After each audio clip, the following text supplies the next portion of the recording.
I'm actually going to use my microphone for a little bit. It is kind of difficult to text and draw at the same time.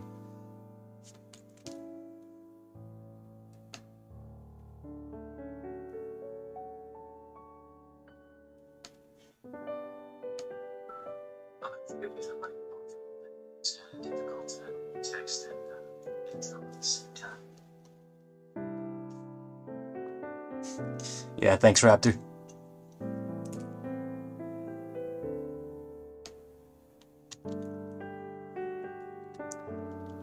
So I actually missed a drawing yesterday. So I'm gonna do that really quick, and then I'll move on to in-betweens today. It's the next big stage.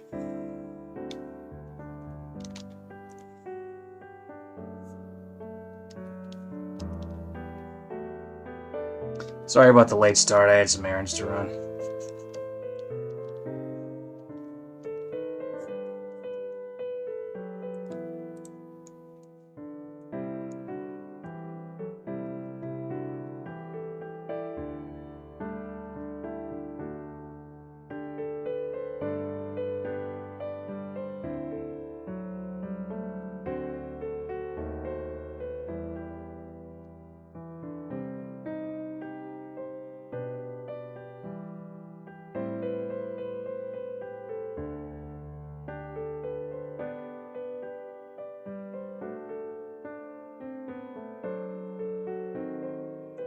Yeah, no problem.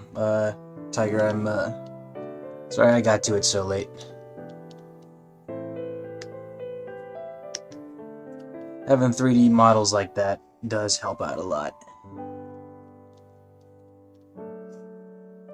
Honestly, I kind of wish I had a 3D model of this character on hand. It would really help with a lot of these more weird angles, like where it's like diagonal or upside down or something.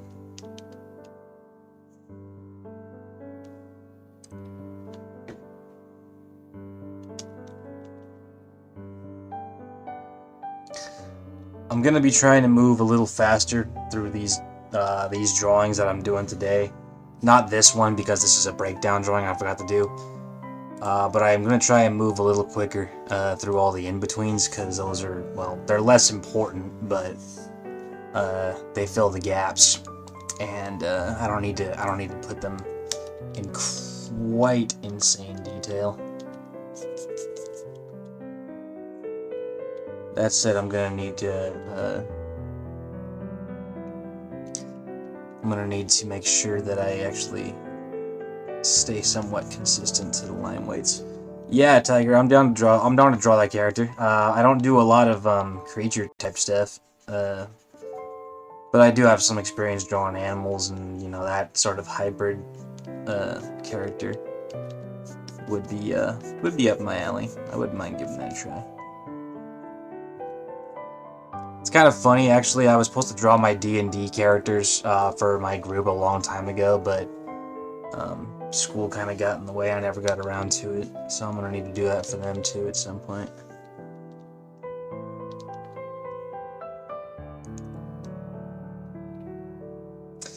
Well, I actually have another plan that was brought to my attention that I could do after this project.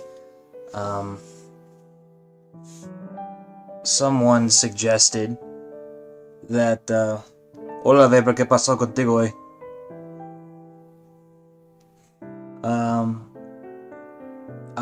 What I'm thinking about doing is, actually making a pinup calendar of this particular character. So, like, you know, various times of the year, doing, like, various, you know, activities that are related to the particular month or the season or whatever. It could be a good benefit for, like, the patrons on Patreon and stuff. Even thinking about making that, like, a physical thing, too.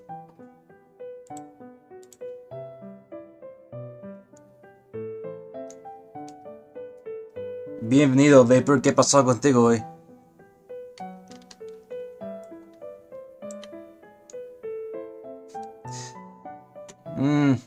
Mi español no es muy bueno, pero está bien para hablar un poquito.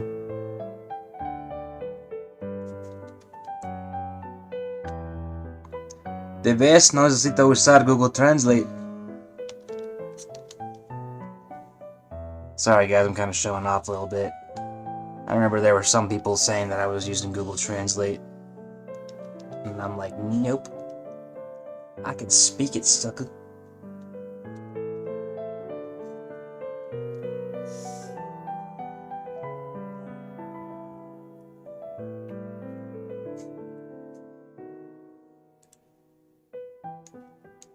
Ve, pero ¿estás diciendo mi español es malo? Sí, I mean, yo sabe.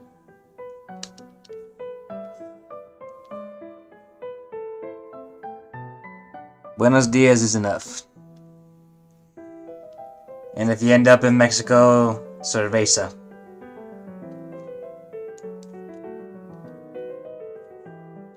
Of course, I've never been to Mexico myself.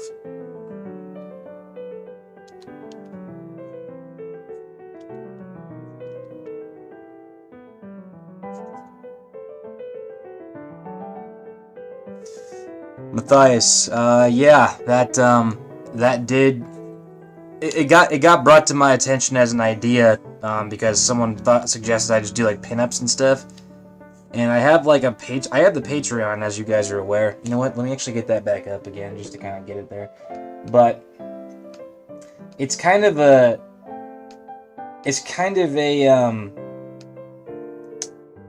right now, like, the main benefit for being on Patreon is, like, you get, like, work in progress updates and stuff, and you get to participate in some polls and what have you. But, I was thinking about, you know, just some, like, benefits exclusively for them, and I was thinking about, like, making, like, a pinup calendar with, like, this character. I think it sounds like a nice idea. It would take a lot less time than, like, it would take a one earphone. Let me try this.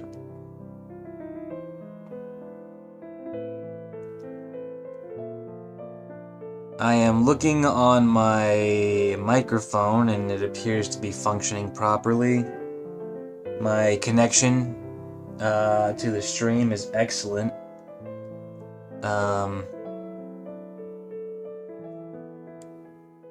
Shoot, man, I don't know what's going on with your thing, Tiger.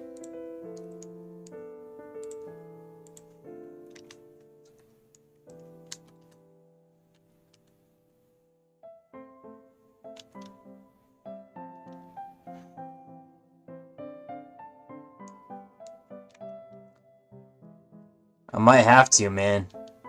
My Patreon's getting a lot more, it's getting some traction. And the more traction I get, the more likely it is I can hire help. So I gotta get people to come on board somehow. I think it's just a fun idea in general. I haven't done like a lot of still drawings in a while. If I do end up, well, not if, I think I'm gonna do it. When I end up doing it, I'll make physical ones available, so that way, you know, you guys can have one in your room or your desk or wherever.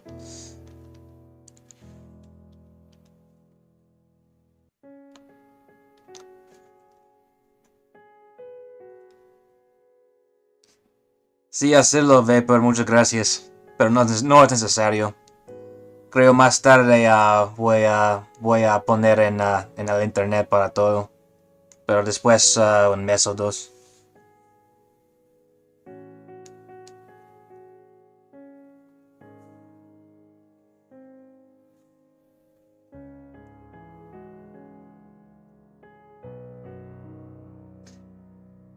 Pero si quieres hacerlo, está ahí da mis trabajos.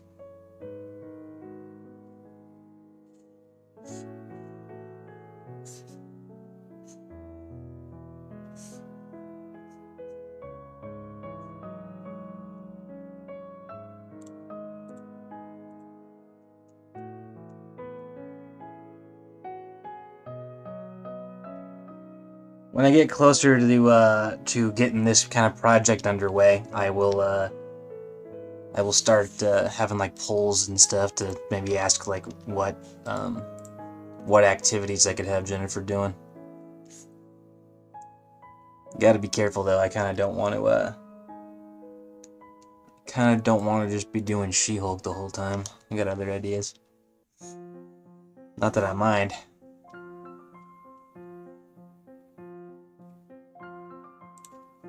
Akira was a dope movie, man. I liked it.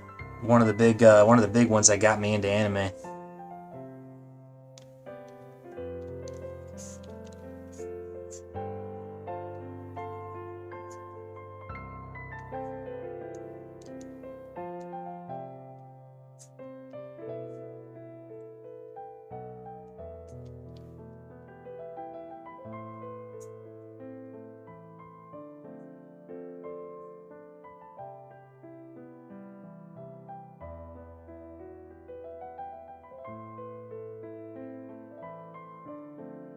The dungeon master in my Dungeons and Dragons group, he calls one of his cats Little Terrorist. That's actually his name. He really is a nightmare. So he lives up to his name, I guess.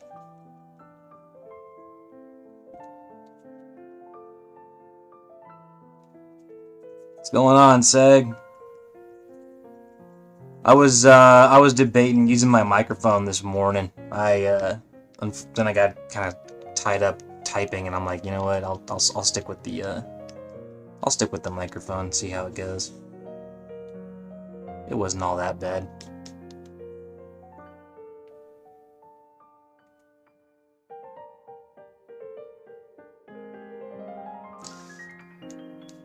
Tiger, are you talking about your character from Hero Forge?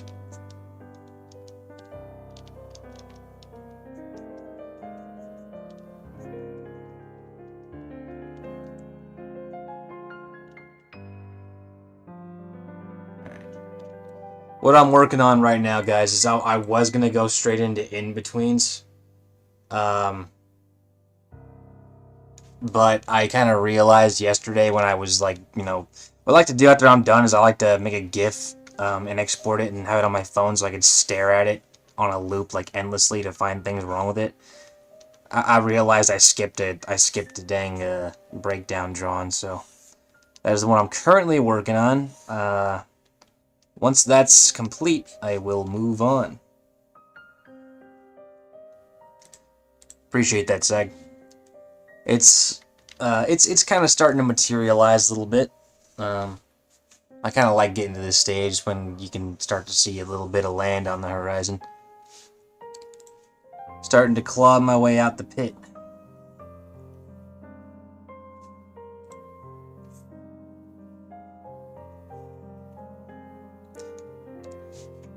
I want to thank you guys again for just, hanging out for these things.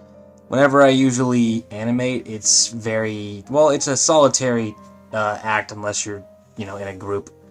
And I am not in a group, so having people on board to kind of talk to, it makes it a little less lonely, so I appreciate that. Despite my antisocial nature, I do appreciate company. Just go home by 9 p.m. What's going on, Joseph?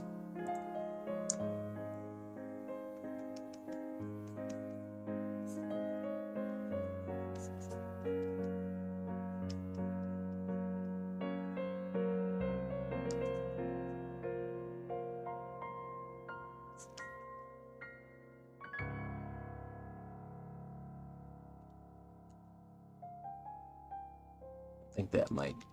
Oh, no, wait. Go.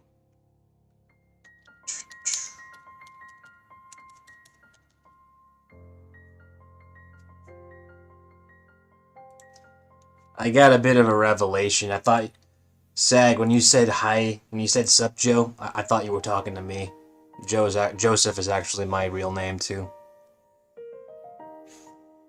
Kind of made my heart skip a beat. I'm like, how did he know?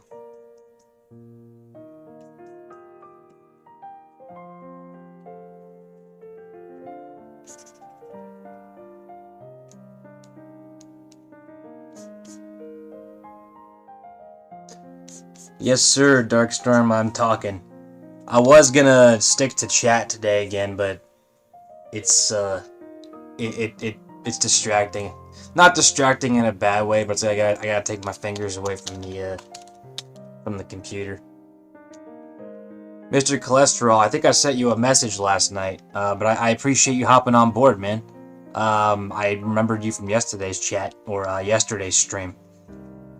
I was actually just telling everyone about how I'm trying to get you guys some more benefits for the Patreon.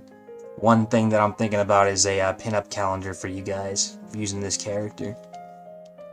I'm gonna get that ball rolling once I'm done with this cartoon.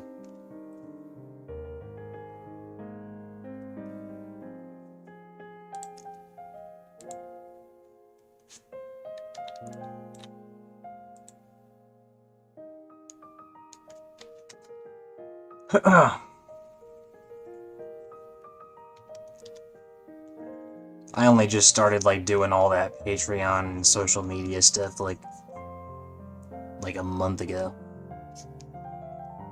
This whole thing kind of started taking off pretty quickly. What's going on, Dominator? Alright, I think that's probably okay. Cool.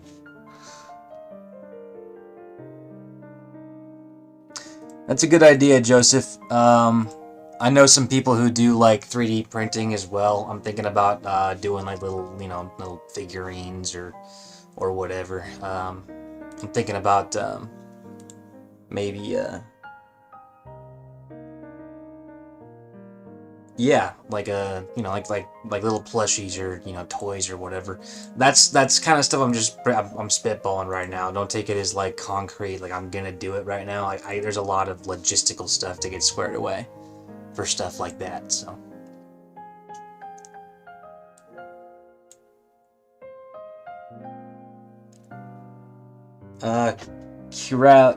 Curalis. I think that's how you say your name. Shoot, man. If you end up, getting that model fully done, let me know, man. I might have some turnarounds for you if you need anything. If you wanted to base it off mine anyway. If you're doing your own, that's on you. But like, if you wanted to do it based on mine, because I've had some people ask about that already. I have turnarounds if you want them.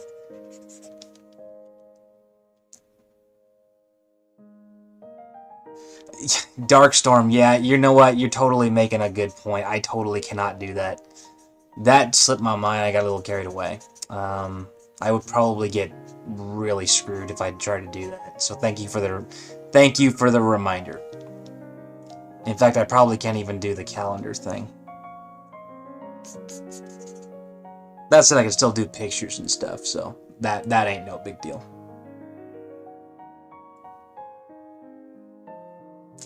Vapor, I couldn't tell you. I never done it myself.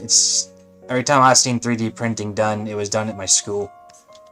So it didn't cost nothing. But obviously that might be different out in the world.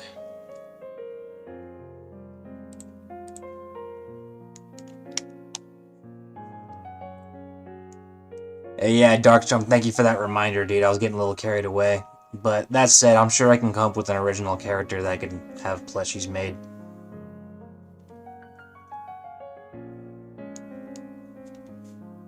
I've been kind of spitballing like what I can do.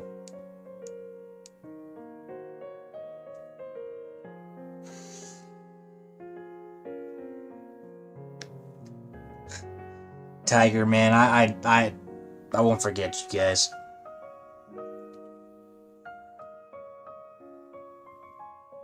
What I want to do is just kind of make this my primary source of income. I don't plan on doing anything big.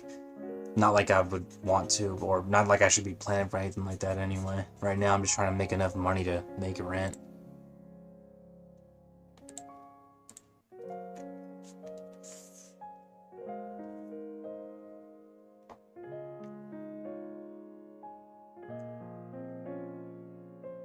Yeah, Darkstorm, totally. In order to have that actually be relevant, though, I'll need to make some cartoons with this character. I have one kind of on the back burner that's been just sitting in my storage forever. So I think I gotta start actually utilizing the WUK mascot.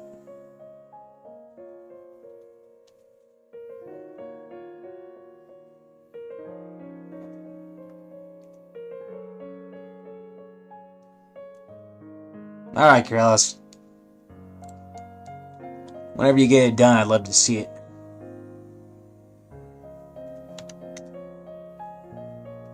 .3D animation is quite challenging.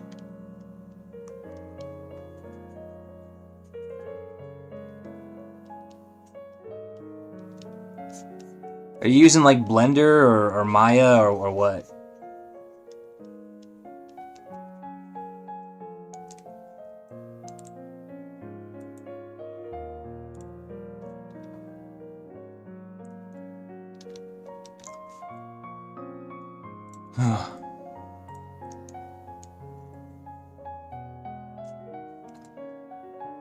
Maybe Dark. I'm trying to keep like achievable goals and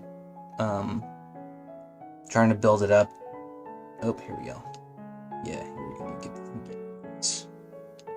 Yeah, I'm trying to build this up to where you know, it can bring in modest income. For now, I guess what I'm trying to do is keep it at like, you know, uh-oh. Let me restore this chat. Here we go. There we go.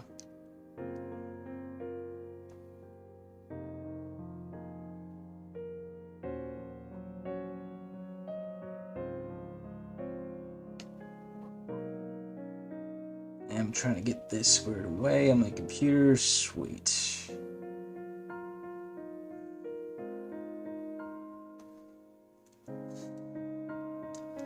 Maya and Unreal. I've never used Unreal before, but I've heard it's a phenomenal tool. Go on, Heisen. Hey, Zaku. But yeah, like I was saying, like I'm trying to make like achievable goals to like build my channel up and maybe get work with some other channels.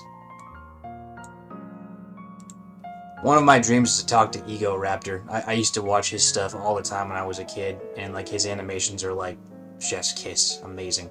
And my wife loves the music videos. So I'd like to get a chance to meet him someday.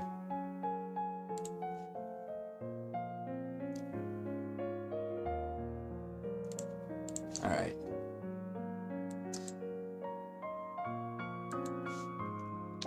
I'm gonna go through all of the drawings really quick, just to kind of make sure they're all kind of consistent.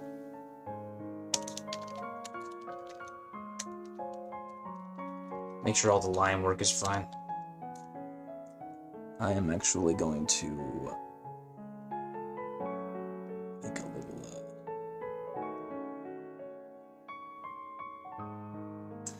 not Beetle Raptor, his name is Ego Raptor. He's got a lot of really good videos, like animated music videos like Luigi's Ballad, Metal Gear Solid, Street Fighter rap battle between Ken and Ryu. It's pretty funny stuff, but it's also like really well animated. Like, Jesus, this guy went all out.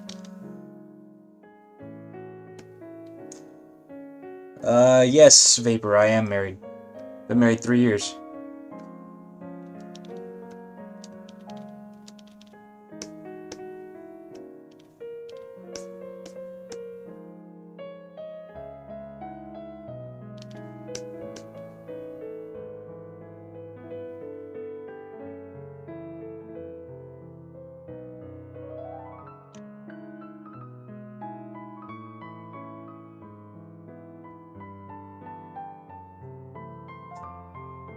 Yep, that's pretty true, Tiger.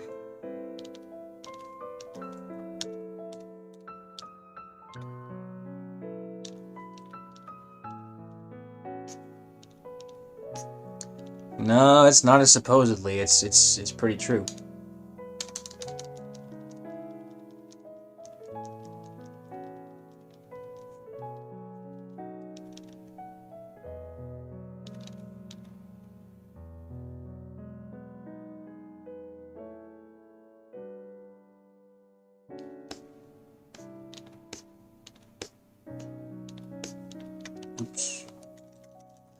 Alright. Something ain't right here.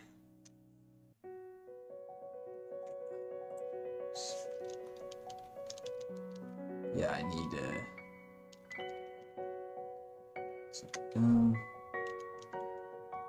I gotta work my way back actually from here.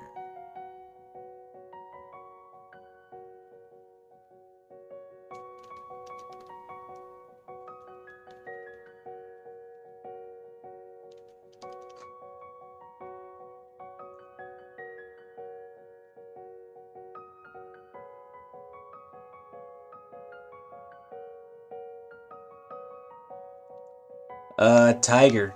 Have a sense of humor, man. Make her laugh. Not the funniest guy in the world, but I make her laugh, so that's enough.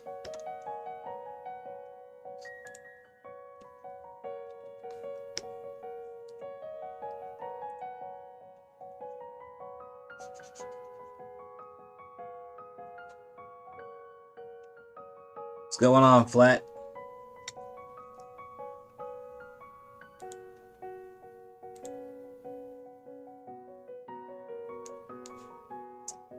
I like watching Jaden animations sometimes. She's pretty good. I also loved Akaroid before he kind of like went on hiatus. I really love his what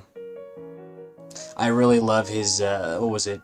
I'm not sure if any of you guys played Metal Gear Solid, but he did this one where like, what was it? It was like Snake was called like Sand Lizard or something, and it was played by Owen Wilson. And Liquid was also played by Owen Wilson, and you're just like, wow, you're as crazy as a sand lizard. I'm sure a few of you have seen that one. It was like Snake was called like Sand Lizard or something, and it was played by Owen Wilson.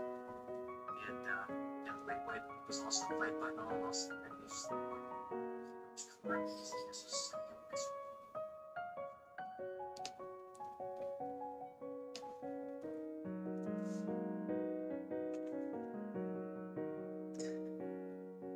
I think my favorite Okaroid thing, though, is, yeah, Okaroid. O-C-K-E-R-O-I-D,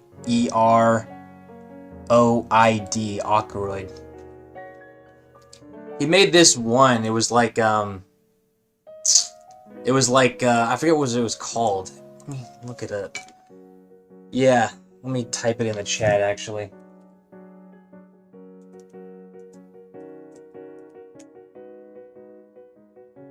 Yeah, Akaroid. He did this one where it's like, I'm sure y'all remember, like, the Titanic movie when, like, you know, Rose was like, draw me like one of your French girls, Jack. Well, imagine if, like, someone asked you to animate you like one of your French girls. He made a whole, YouTube video about it, and it was extremely funny. If you watch it and you're an animator, it will hit you in your soul. Alright, let me get back to it. Alright. I'm gonna be, I'm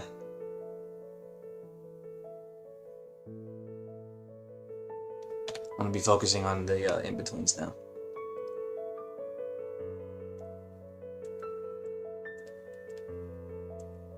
Yeah, I remember that one, Tiger. That was pretty funny. Alright.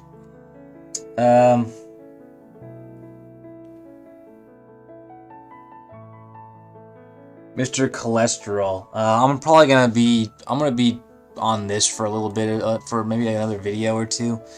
I can't really predict what's gonna happen. I have like a list set aside. Of projects that I want to do. So I got a couple of ideas, I guess, is what I'm trying to say.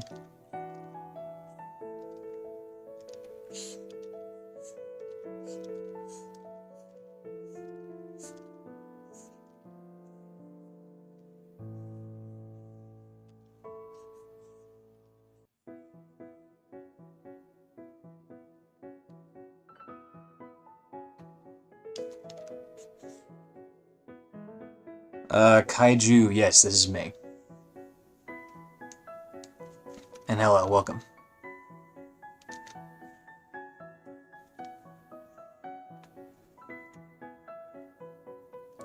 Yes, sir, this is my voice. I'm feeling too lazy to type and communicate while I'm trying to draw these things. It kind of slows me down just a tad, so I'm gonna try to keep talking. It's a little easy to it's a little easier to do this way.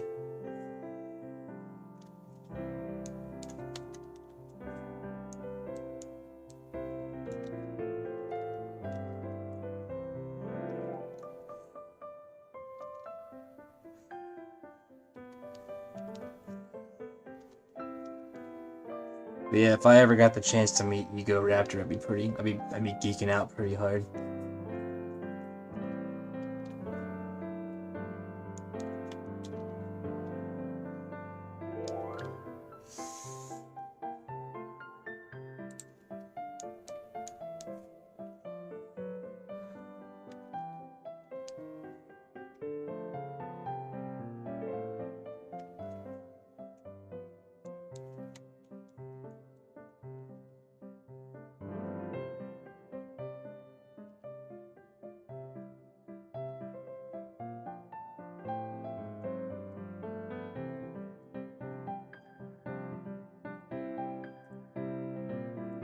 You guys can hear the music fine, right?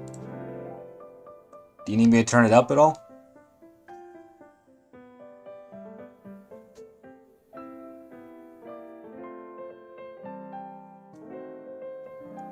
Tiger 1. I have heard of Gianni Montegrano. I've actually worked with him before.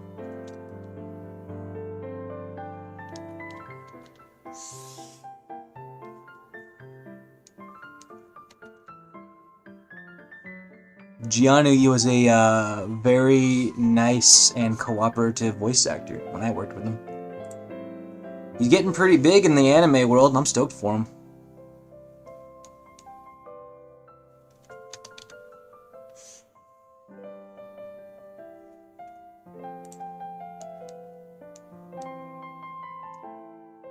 So if you go on my YouTube channel and watch the English version of my video called Leopard's Frontier, that's actually Gianni. I was making that video when I was in the Marine Corps, and I found Gianni on Newgrounds, same way as I found Aneris Quinones, and he agreed to work, and so we worked together. He voiced as my Russian character. In the video, his name is Leopard. His name is Leopard. Is it Leopard 2 or Leopard 1? I forget what his code name was. It was 1. Okay. Yeah, man, he does all kinds of stuff. But he's a good dude, man. I liked him.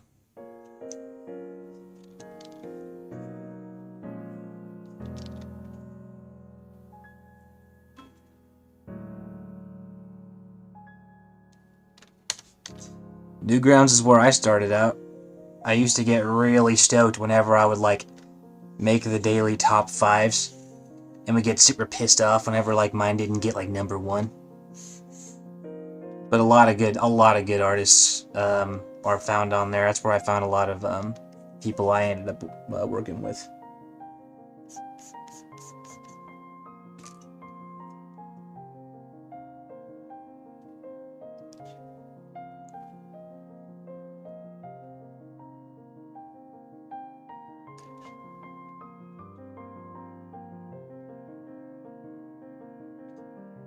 No, I actually messaged Gianni a couple of months ago just to kind of like congratulate him on like his, successes and whatnot.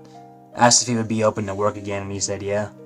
So I always kind of got that up my back pocket. He's a really good actor and just a nice dude overall.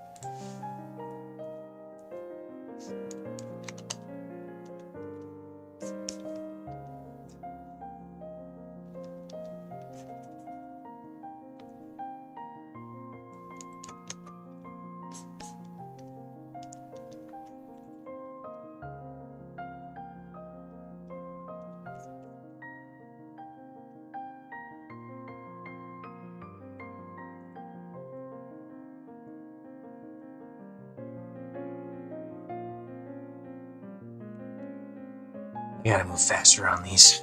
Alright, let's go.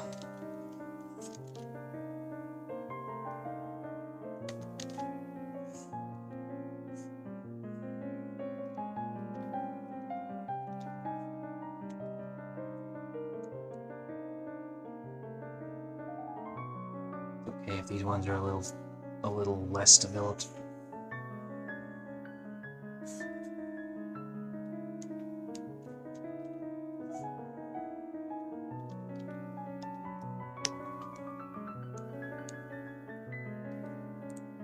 Unfortunately, I don't know what Ultra Kill is. If it's an anime, I don't know it. I don't watch a lot of anime these days. I watched a lot when I was starting out.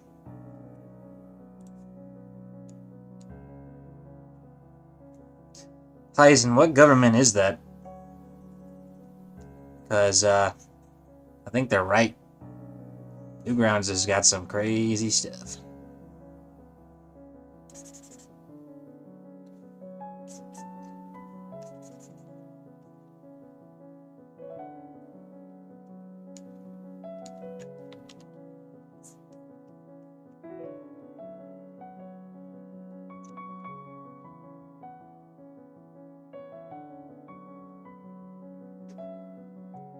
I'll give it a look.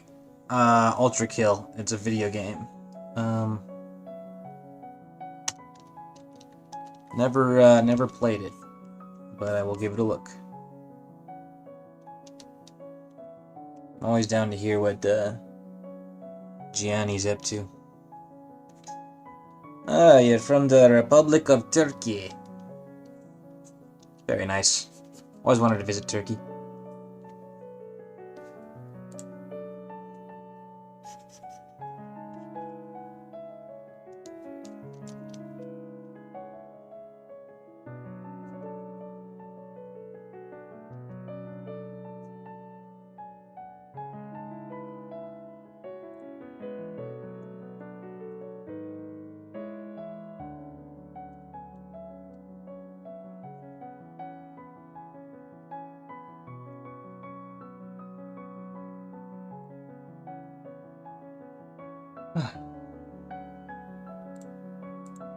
I don't play a lot of video games these days, Tiger. I think the last time I played a video game was like 3 weeks ago. I was playing Battlefield 4 with my brother.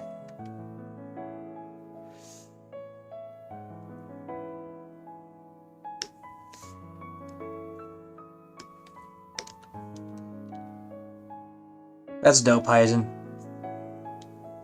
I think Turkey's awesome.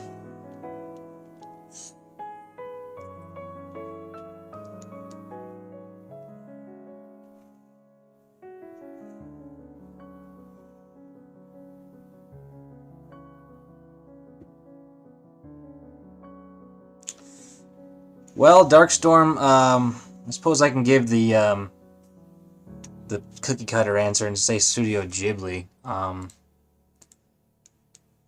guess, I don't know. What was the name of that? What's the name of that Studio Chizu? I kind of like them a lot. I went to go see oh god dang, what was that god dang movie called? Oh no, how could I forget the name? Give me 1 second. It was that one that came out like just like a couple of years ago, where like it was like that one where it had like that like TikTok thing, and like it was about that girl who was trying to like, you know, learn how to sing again or something. What the hell was that called? Someone help me out, man. I'm drawing a blank.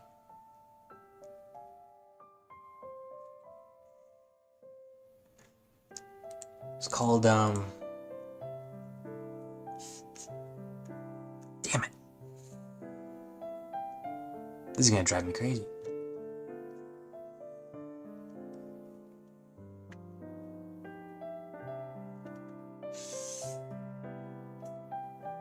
Bell, that was it. Bell, that's the... Thank you, Darkstorm. Jesus. That was driving me crazy. Yeah, Bell. I loved Bell. Like, it was... The story was kind of mid, I guess. But I loved the music. I thought the music was so good.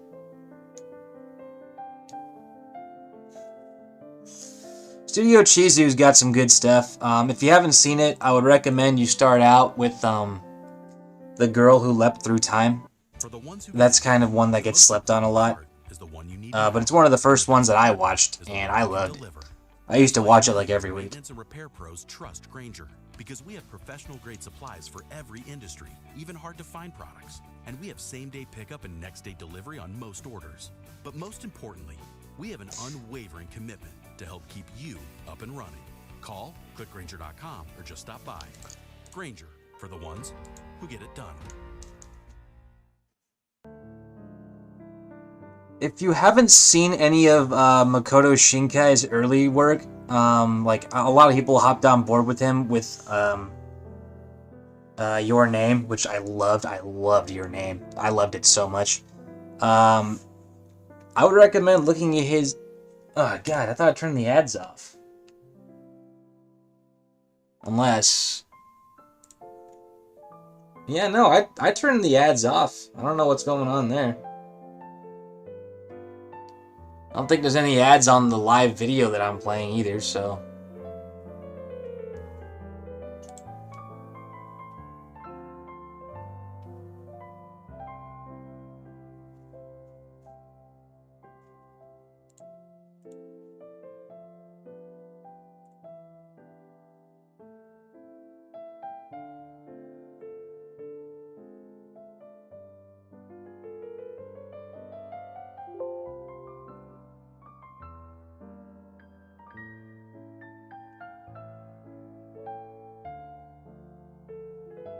Yeah, I don't have ads enabled, so I don't know what's going on with your guys' stuff.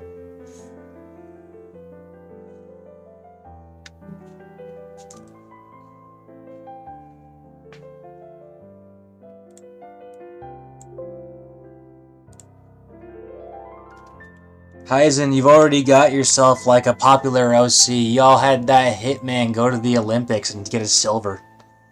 That was incredible. I've never seen anything like that. That was amazing.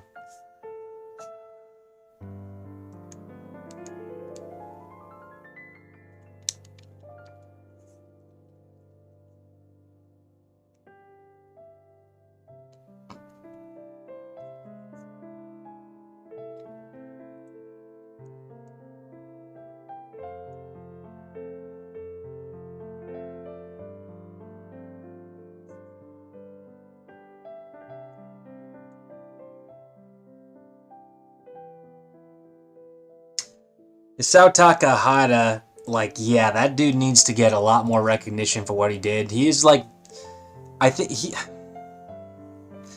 and from what I like researched, he and Hayao Miyazaki, they were really like close as professionals. They didn't get along very well. They had very different methods of working, and they also had very different subject matter. In some ways, I kind of think Takahata is actually a better filmmaker than Hayao Miyazaki. One of the main ways I would say that he is that he really experimented with all of his different projects. That's not to say that Hayao Miyazaki didn't, do different stuff. It's just, like, Takahata was really doing different stuff. And then, like, it really culminated with his last movie, Princess Kaguya. And that's got to be one of the saddest, most, like, bittersweet movies I've seen. And then, not just that, but, like, the art style is one of the best I've ever seen in a movie, period. Of course, we've got Grave of the Fireflies, too. So that's always around to ruin your day.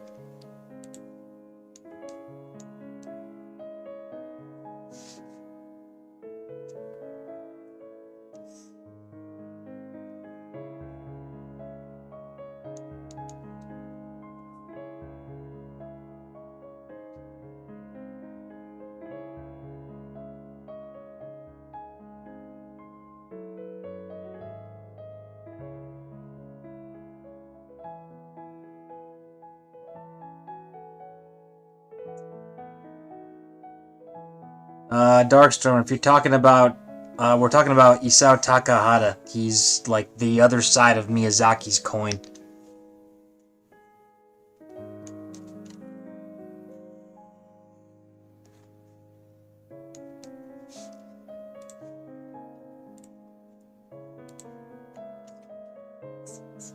He did this other one that I like too. It was called Only Yesterday.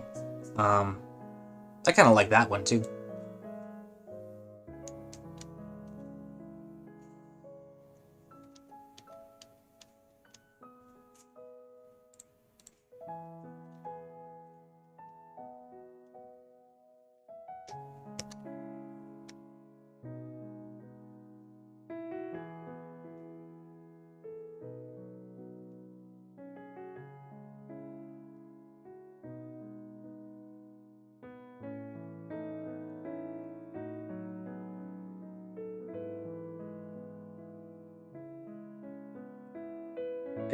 Another film maker who died before he really he hit his stride, but I really get saddened thinking about what he could have made if he didn't die.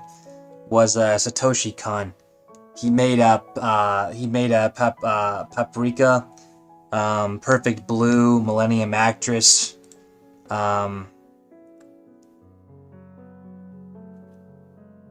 Yeah, Darkstorm. Like they both started Ghibli along with I forget what that producer's dude name was, but he and Miyazaki they didn't get along very much, but they definitely respected each other's filmmaking prowess.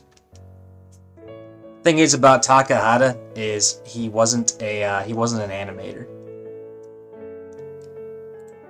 but he definitely understood it.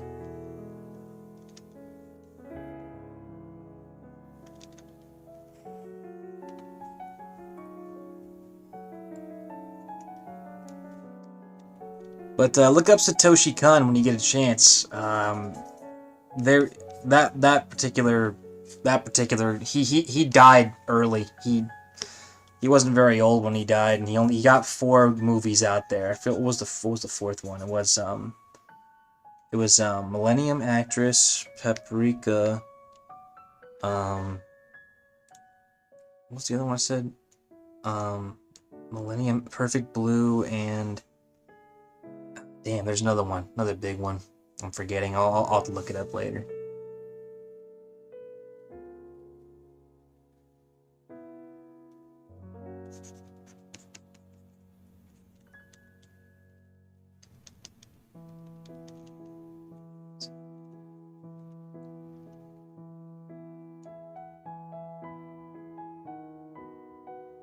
There was this other director who died of like a brain aneurysm. He was the director of Whisper of the Heart.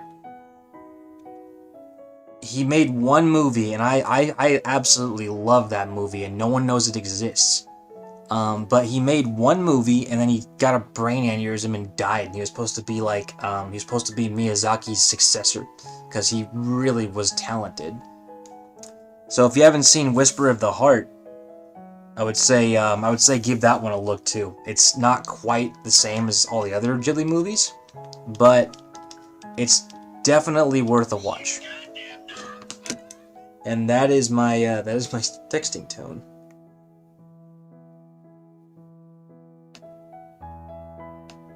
It's not quite the same as the other Ghibli movies, but it's definitely worth a watch.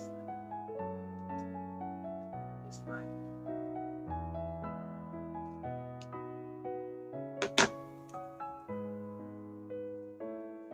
What's going on, Diamond Cock Gamer? Lovely name. That was my phone. It was it's from this show called It's Always Sunny in Philadelphia.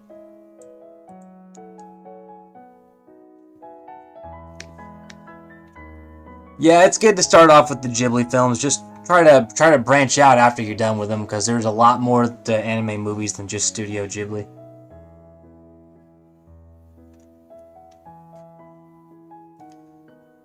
Goro Miyazaki, like that dude didn't actually, from what I can gather, he didn't actually care about any of this. He just kind of was doing it to follow in his father's footsteps.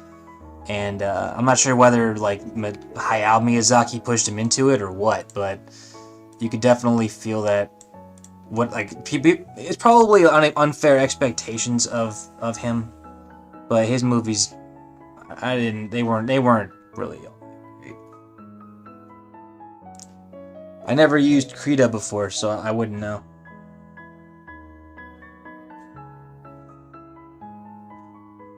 I know I've been using this for like 10 years, so it's gotta be doing something right.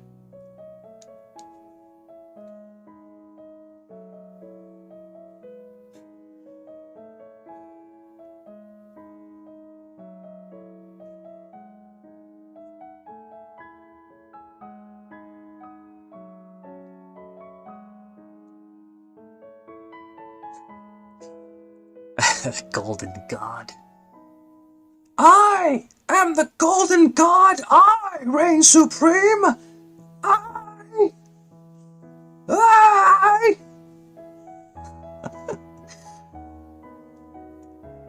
I have contained my rage for as long as humanly possible, but I shall unleash my fury upon you like the crashing of 1,000 waves. God damn, I love that. I love that show.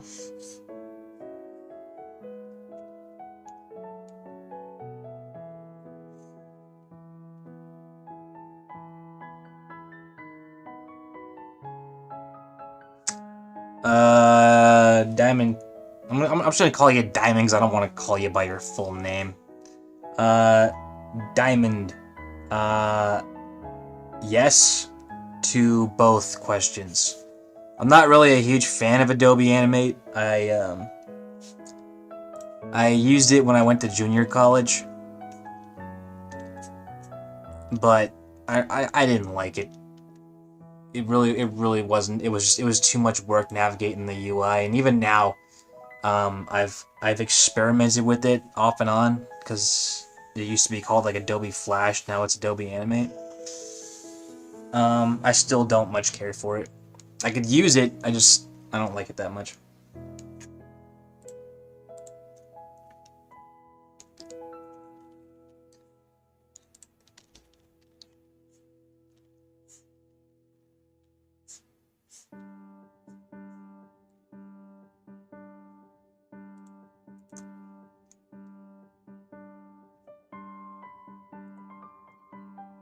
Let's see how that looks.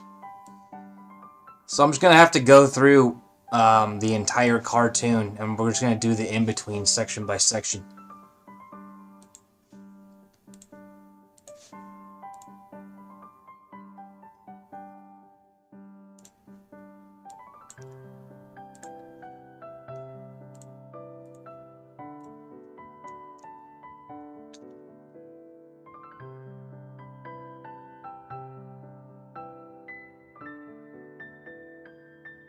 Adobe's not bad. If you figure out how to use it and how to navigate the UI, it's extremely powerful. I am not saying anything about it as a tool. It's just not my tool.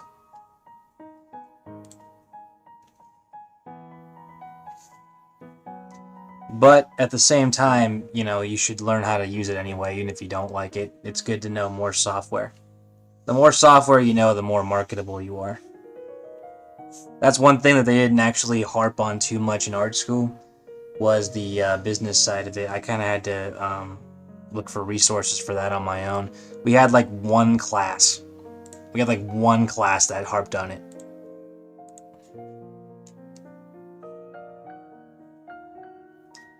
And that was for like one semester towards like the end of like my tenure there, so it was kind of like too little too late.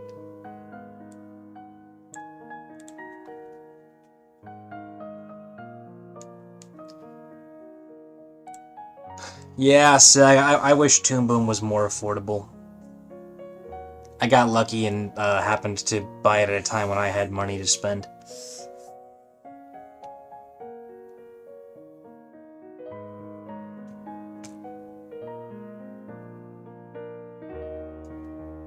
Jesus, 1 second.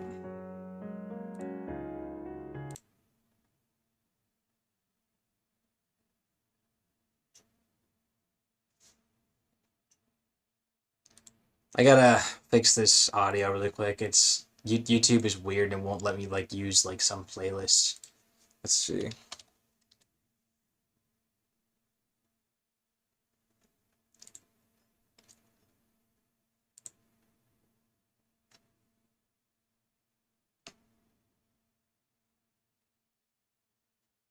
Go away, Bernie Sanders. Alright, here we go.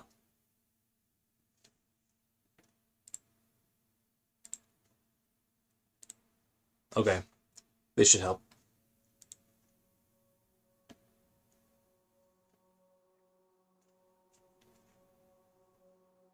Let me turn the volume up on that guy.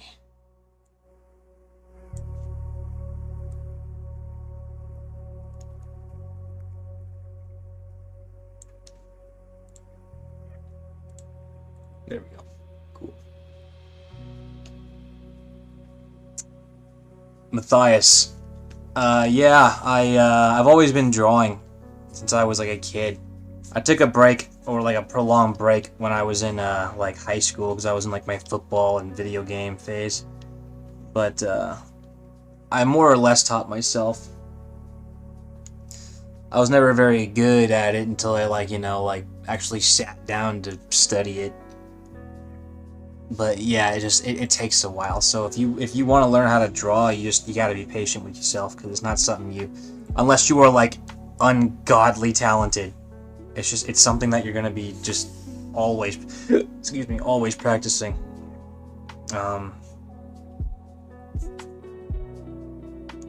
Yeah. Seg, give Photoshop a chance, because it's really there.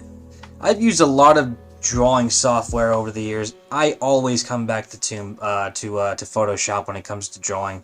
It really is like the best, in my opinion. It's really good. So try to stick with it if you can. The more you use it, the more things get kind of cleared up. So don't give up on it.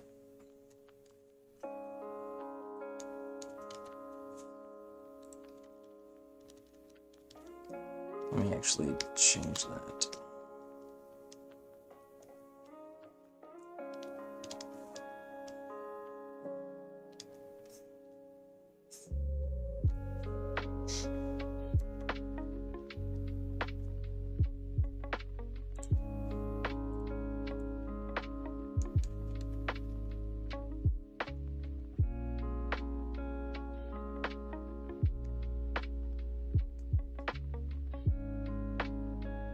Yes, I am. I'm using a WUK of 24.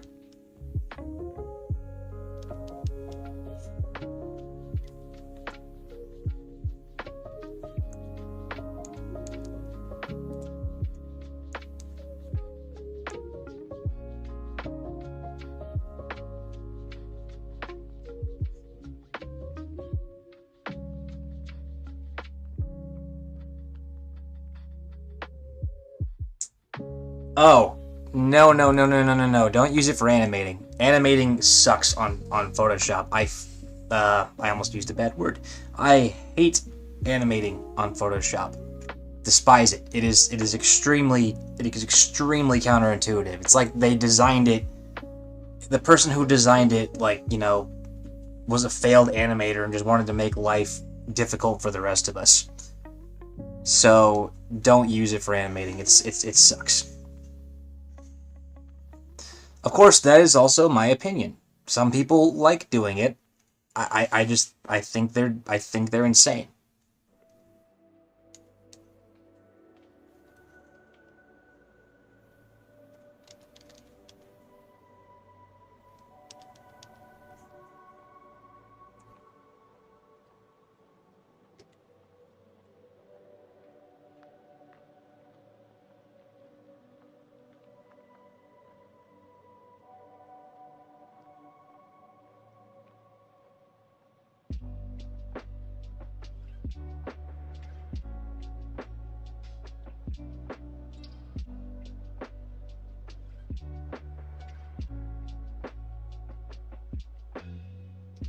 Might kind of go through these and alter some of the drawings a bit.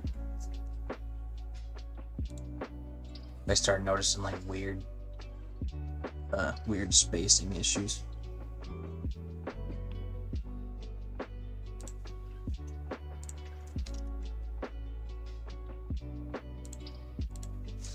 All right, let's see.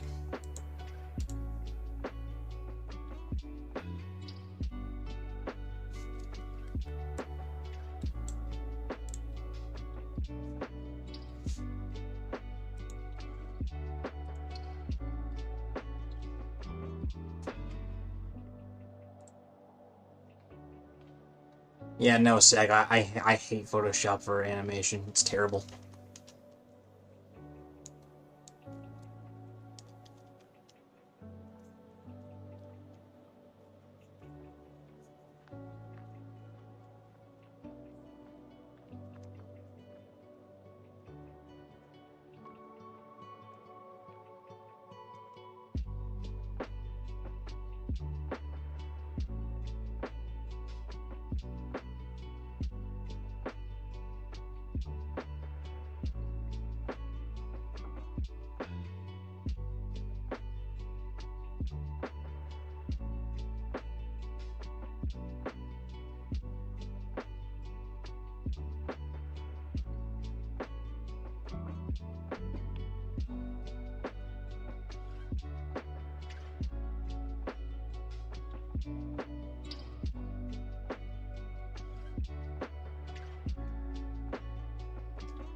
So as I get into these like smaller spaced drawings, I'm gonna start using onion skins to make the drawings come together.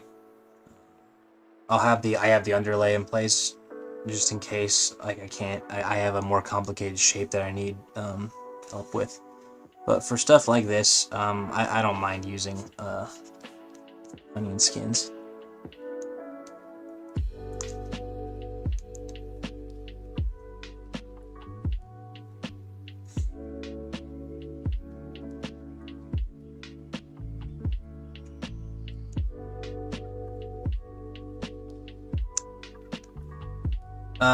If I remember right, Caitlin Fairchild is an enemy of Jennifer Walters, right?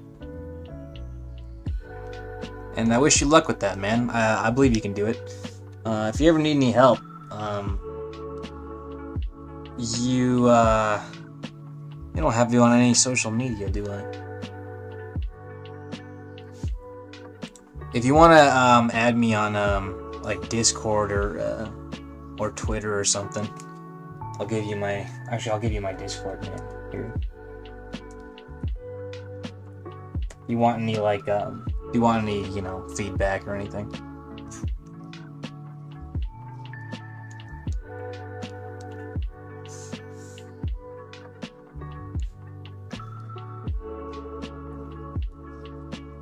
Then you want to post it to YouTube all the time.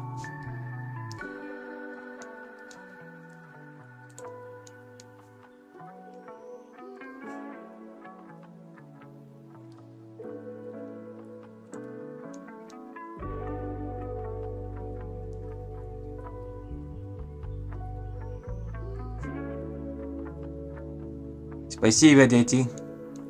Что делать сегодня?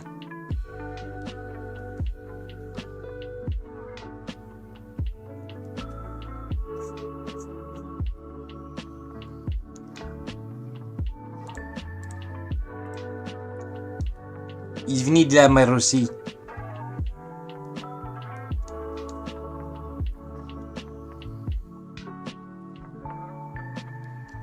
Не сказал ее много.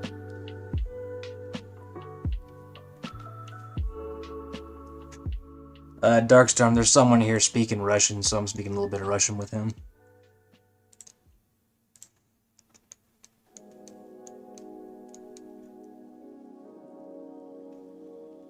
My Spanish is a lot better than my Russian, so like when it comes to my Russian, I could understand some of it when they write it, but I wouldn't be able to articulate a response so well.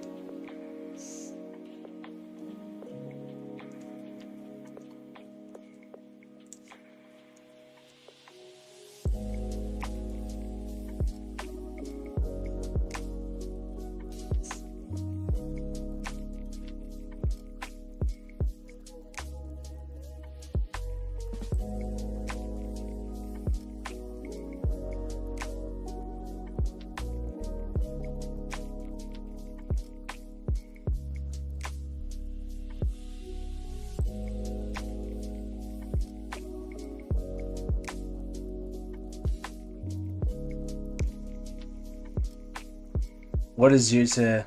И мне все отлично, и тебе неплохо получается говорить по-русски.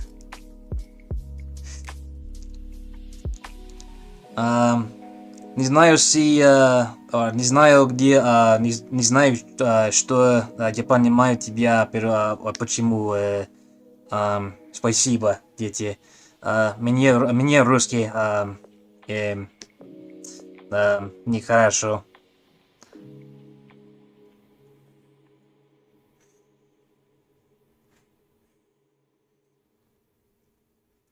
Надо сказать по-английски.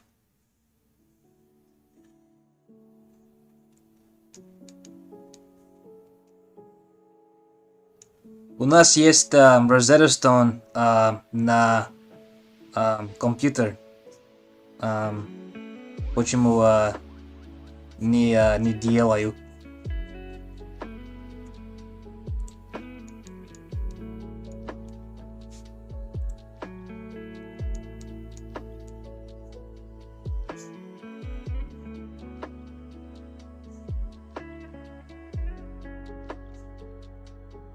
All right, I'll stop butchering their language. I could speak it a little bit, like, you know, basic conversational stuff. But like, you tried to ask me about like the conundrums of philosophy, there ain't no way I'm gonna be able to talk about it.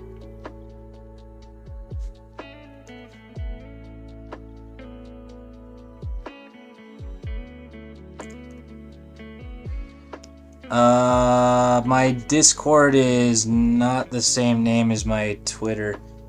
My Twitter is gonna be here.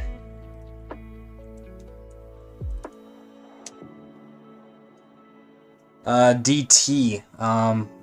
Well, I was watching it one day, and I was watching it on the Disney Plus channel, and it was like the show was bad, and so I thought, you know, being an animator, and me liking the character and seeing how badly they butchered her, yeah, look what they massacred my boy, you know. I figured I could do better, so I gave it a shot, and the rest is history. No problem, Sag.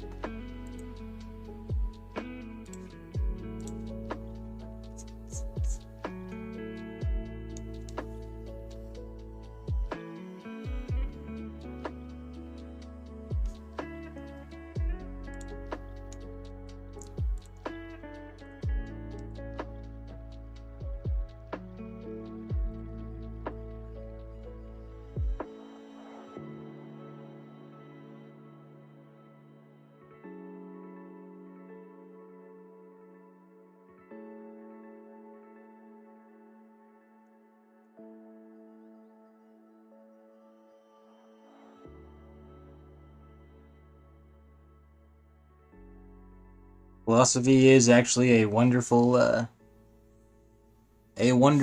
topic. Probably wouldn't be able to have a lot to talk about. I haven't really studied philosophy in a long time, but I guess I can kind of talk about it a little bit. I knew that was wrong. Here.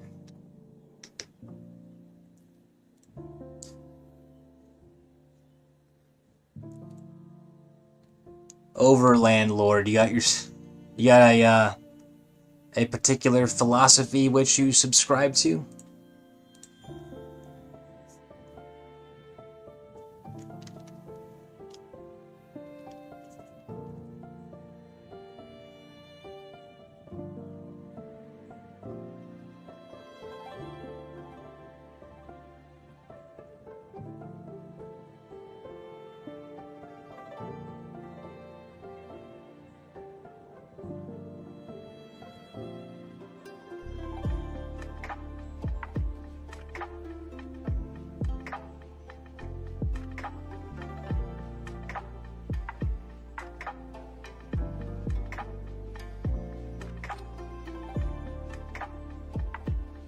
I know he's quoted a lot, but one of my favorite philosophies that everybody misunderstands is nihilism. from Nietzsche. Like, everyone looks at it and it's like, you know, they see the part where it's like, you know, God is dead and that there's no point to anything. But like, that's only the first stage of nihilism. Like, you're supposed to recognize that there is no point to anything, and you know, that's supposed to be liberating, not like damn you to a life of being a doomer.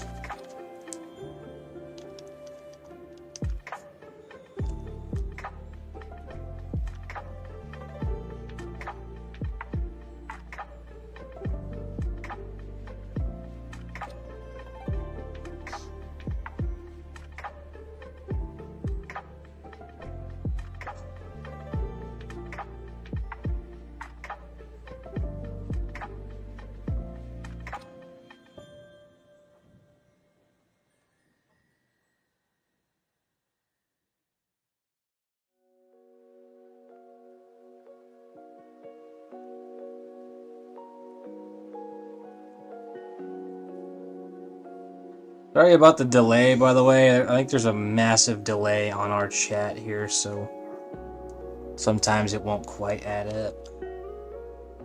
Responses and whatever.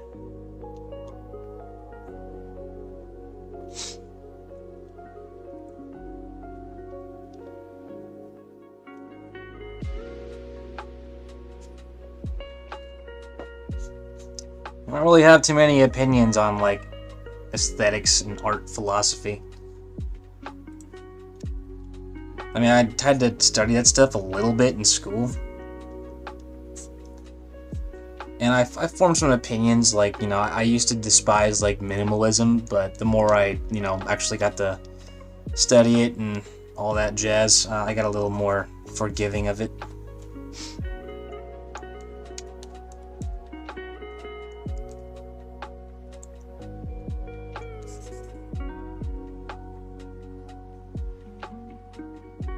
I don't care what anybody says, by the way. Like, I think Jackson Pollock is overrated. Like, extremely overrated.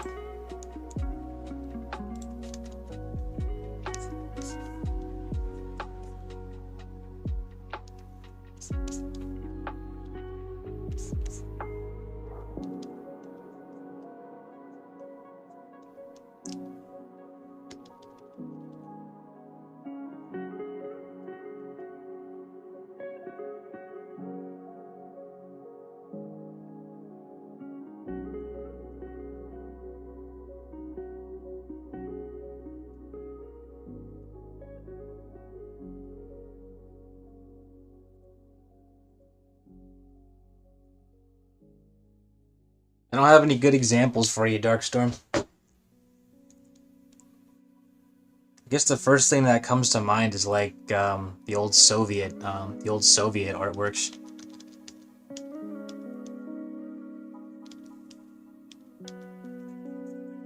I don't really like watch enough minimalist stuff to really form an opinion on it, except for the fact that I didn't much care for it. But like I said, I'm a little more forgiving to those who are than I used to be.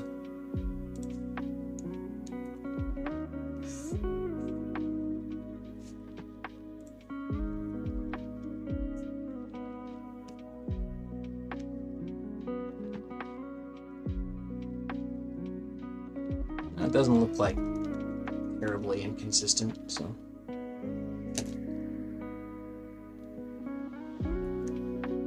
Darkstorm. Jackson Pollock. He's like that dude who does all those, like, splotch paintings.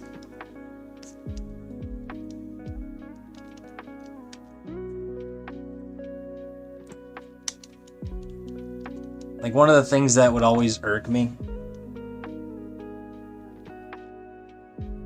One of the things that always irked me about Pollock is just the lengths that people would seem to go to find meaning in a bunch of splotches. I always thought that was silly. Because, like, whenever I watch the dude just, like paint in, like, archival footage, I always thought it was, like, I always thought it was a little, what's the word? Gratuitous.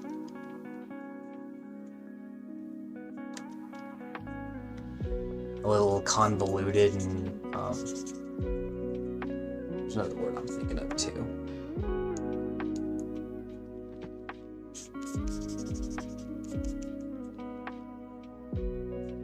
I suddenly forget like all my English sometimes.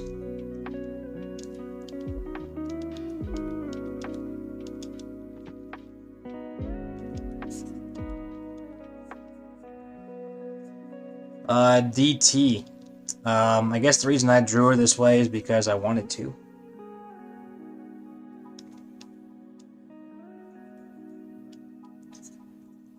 The way I see it, like I was looking at like the designs for the Hulk, and you know, one of the things that's always like more or less consistent about him, the dude's built like a tank. You know, he's a legitimate like monster in a lot of comics. But then you look at Jennifer, and she's more or less like a supermodel. And I always thought that was kind of like, I thought it was okay. You know, I get it, but I figured, you know, if Bruce can have like, you know, massively overdeveloped like shoulders and chest and all that, that works for a male design. But if you were to apply the same logic to a female, a lot of her strength would be found in her legs. So that's kind of where my head was when I was thinking about like how would I design her.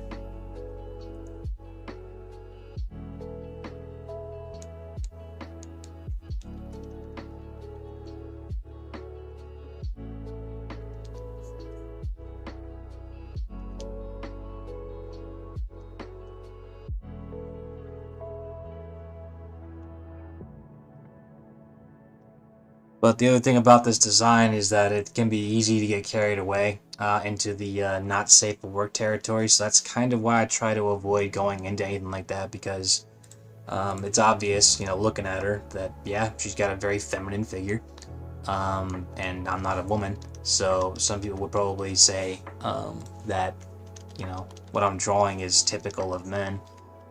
But I don't particularly care, because the whole point of the character is to exist full force in the male gaze and not be fazed by it. It's part of her character. So I figured her having a figure that would draw the attention of the male gaze, you know, that would make a lot of sense, and it would also be somewhat of a source of pride. I don't think female sexuality is something that has been treated right, but I think taking it away entirely is moving in the wrong direction. It needs to be treated with respect.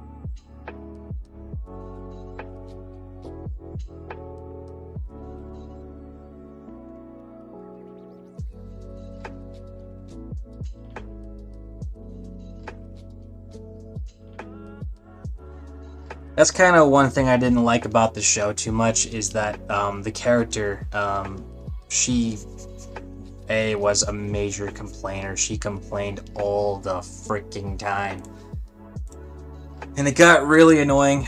And the thing is, when you watch a character like that, you generally don't like them, because no one likes a complainer.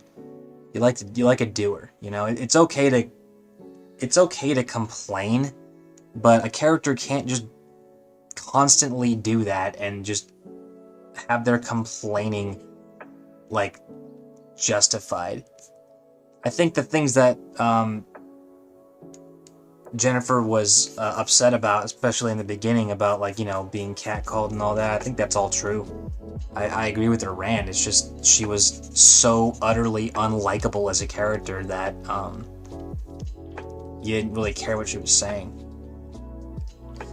And the character was also constantly flaunting the fact that not the target demographic was making this thing and rubbing it in your face.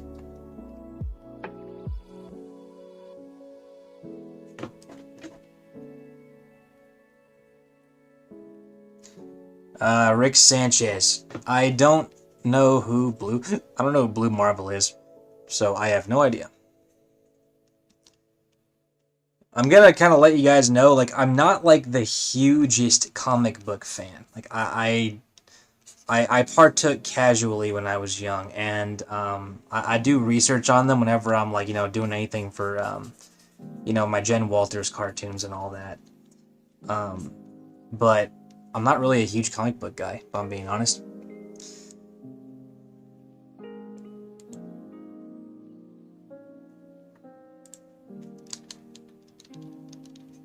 I'm an animator, so that's kind of why I don't do this in comic book form, because I want to animate this character, not draw her in a comic. I would leave comic book drawing to someone else. That said, comic book drawing and animation are actually very, very similar practices.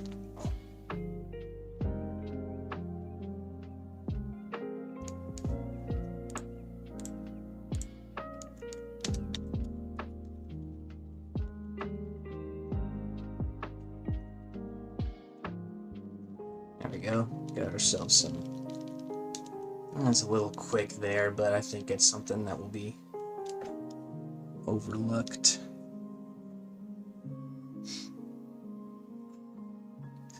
Overland Lord. Yeah, that's more or less true. I think in this case, the male gaze is more prominent because of the fact that the overwhelming majority of comic book readers are men. So I agree with your sentiment. Yeah.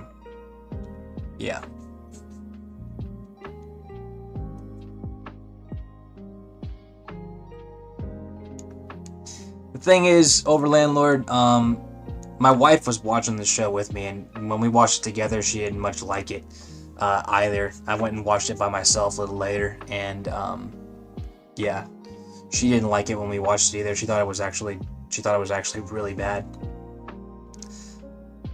They thought them making the show that way was somehow like a good like move for like a female audience, but I've never actually met anybody, not even at school, and we're talking like in the middle of like San Francisco, which is like blue America. No one liked it. No one that I knew liked the show. And the reason isn't because like of anything besides the fact that Jennifer Walters was a terribly written character.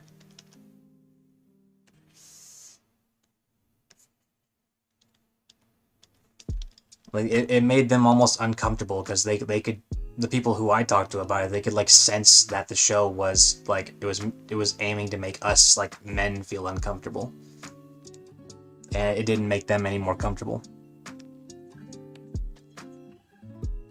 A lot of them have been on the other side of that for a long time, and like it's not a good feeling. So like they understand, like for us, like now that we're feeling it too, like they don't want anyone to feel uncomfortable. Like you shouldn't have to tear someone else down to make yourself empowered. Darkstorm, my wife hated it. She thought it was terrible.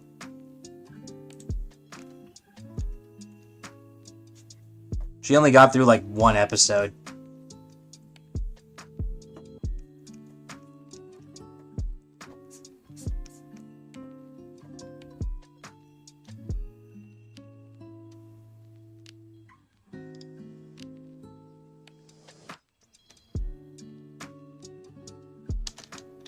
Tiger, I don't know what that means.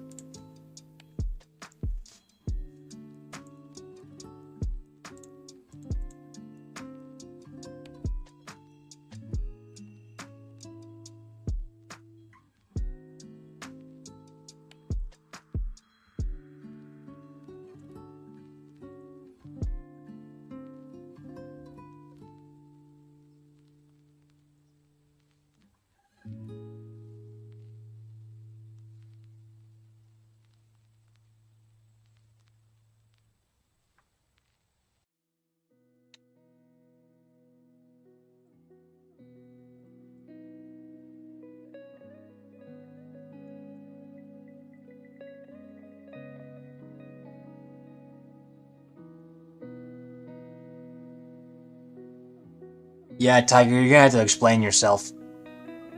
Because I don't... That's a strange sentence you just put together.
Random guy. I have seen Edge of Tomorrow. I saw it. I saw it in the Marine Corps. I watched it on a little projector in one of our tents. We would have like movie nights sometimes.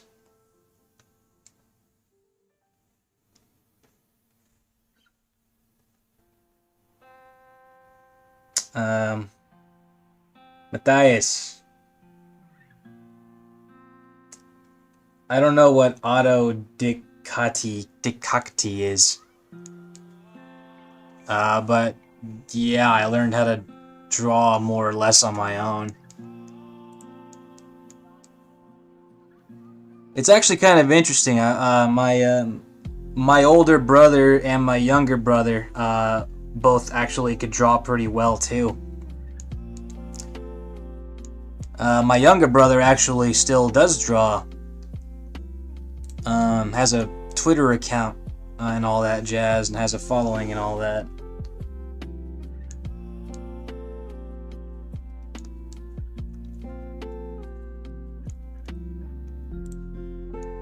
But my older brother, he used to be like extremely good at it. Then he just kind of, didn't do it no more, and kind of gave it up. But he draws pretty good blueprints and stuff. So all of us in my particular family have some artistic talent.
Let's see.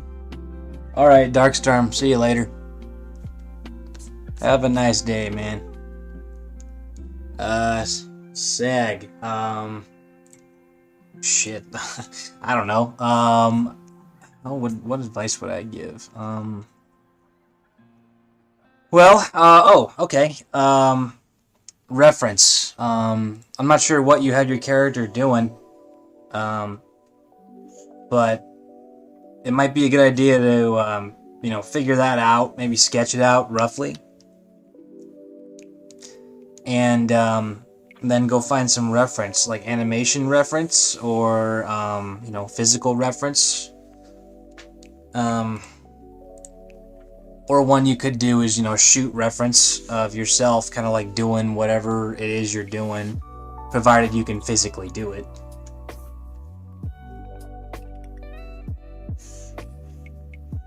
So that's the advice I give. Collect some reference. Try not to do it all in your head.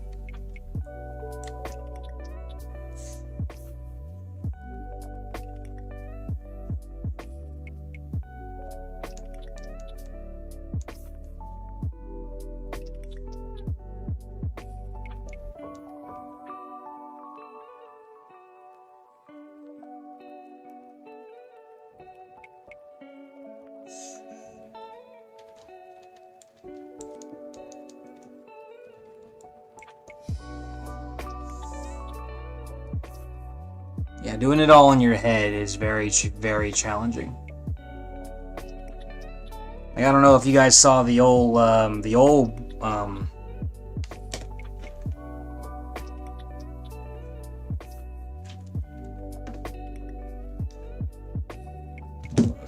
bad is this delay? Jesus Christ. Let's see.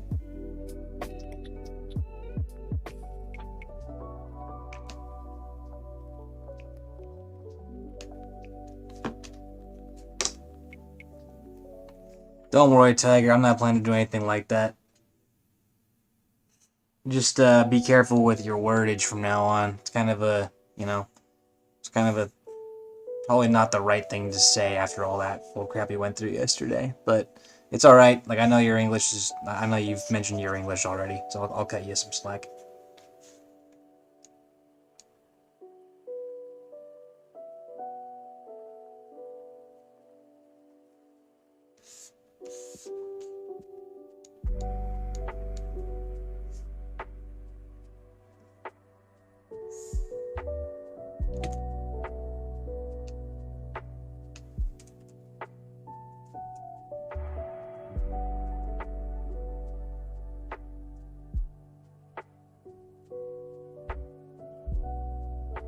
Let's see.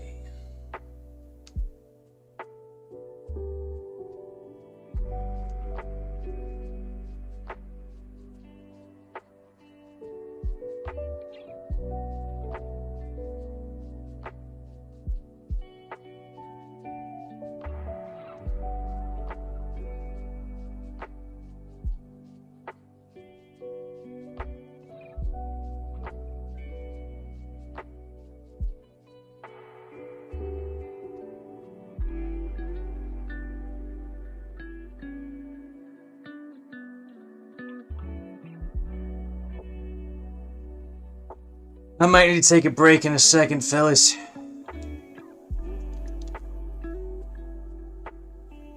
God, I really hate the in-between phase. It's no fun.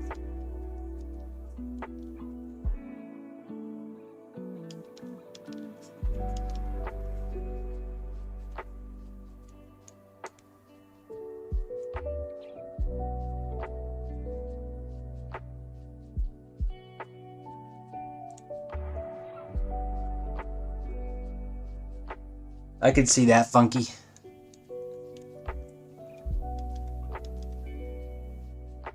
You little bastard.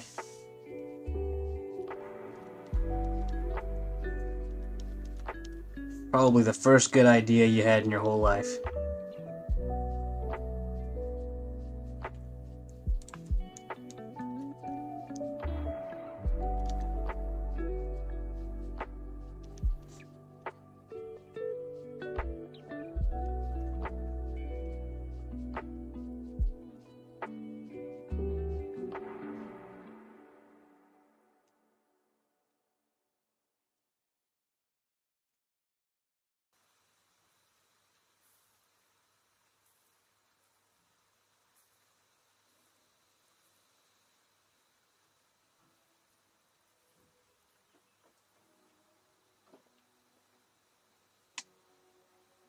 Random guy. That is not a fact that I am privy to, but now I am.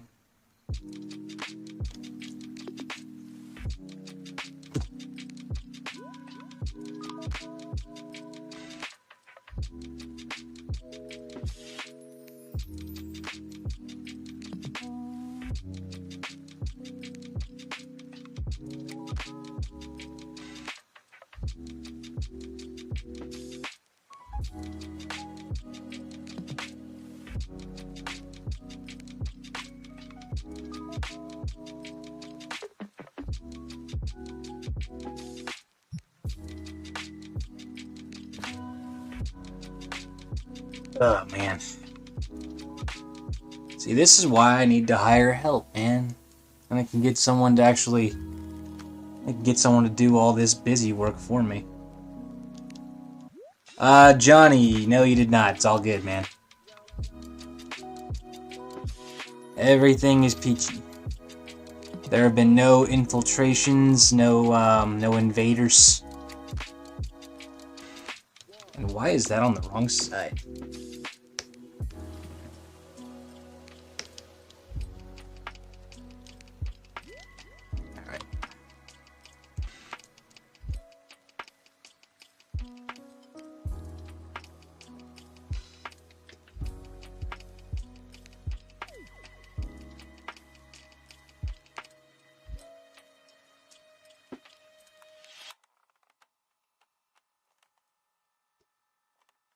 Alright. The They got some weird stuff going on here. I need to probably make some small adjustments here and there. Nothing major, just a couple of inconsistencies maybe.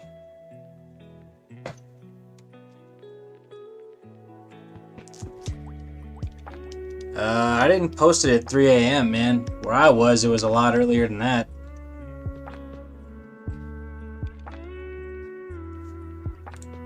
Yeah, I'm based out of California, man. It was the afternoon when I made that particular stream.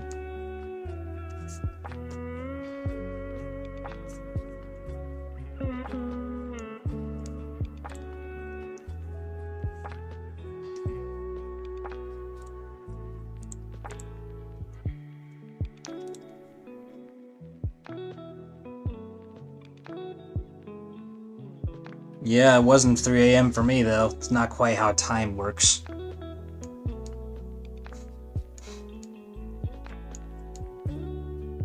I imagine you're in the UK somewhere.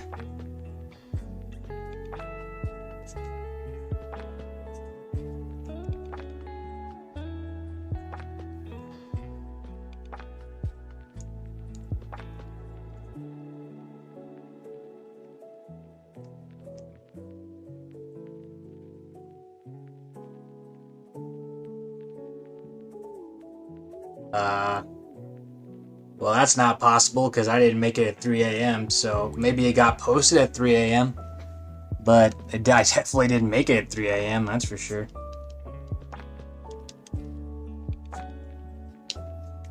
Yeah, I'm Western time, so I'm assuming that my my video just got posted late on your end.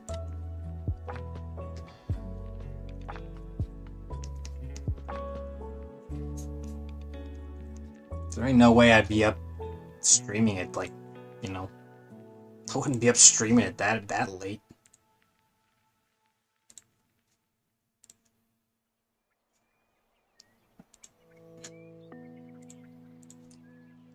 Excuse me.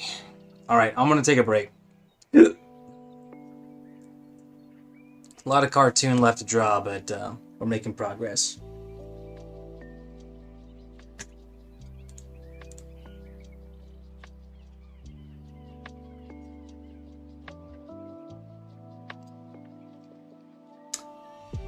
Johnny Maximum. It is literally not possible that, you know, I made it at 3 a.m. because I didn't. Yeah, you must have watched like an old one or something, because I definitely didn't. I definitely didn't do it that late.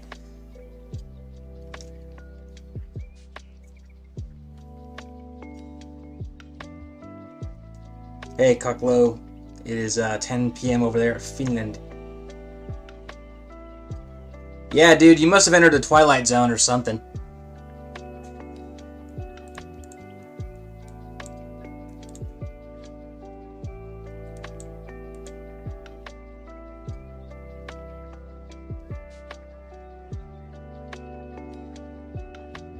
So that's what I'm thinking, though. It's just it was 3 a.m. when it was posted, but I absolutely didn't make it at 3 a.m. Like, that would have been nuts.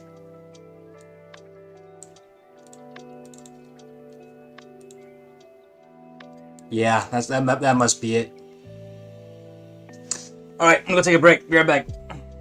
I'll leave it playing and I'll leave the music on and all that.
Let's say you're a marketer at a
Hello, hello, hello.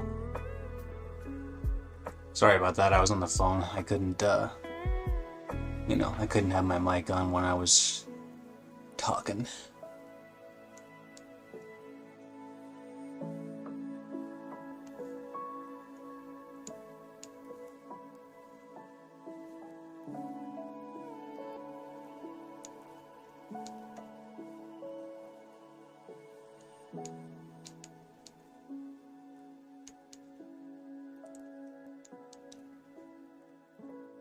Goji, I kind of like the sound of that.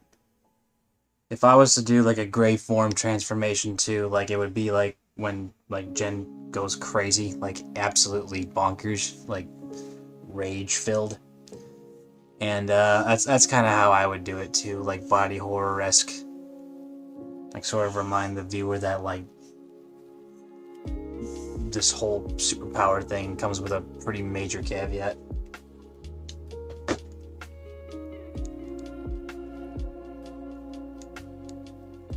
I like the sound of that though. I'd like to see it when it's done.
Tiger, I'm sure it would be okay. I never tried before, but I've drawn a lot of stuff, so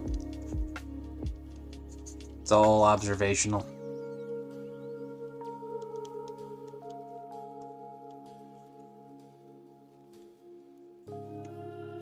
What was that even? Let me get rid of that.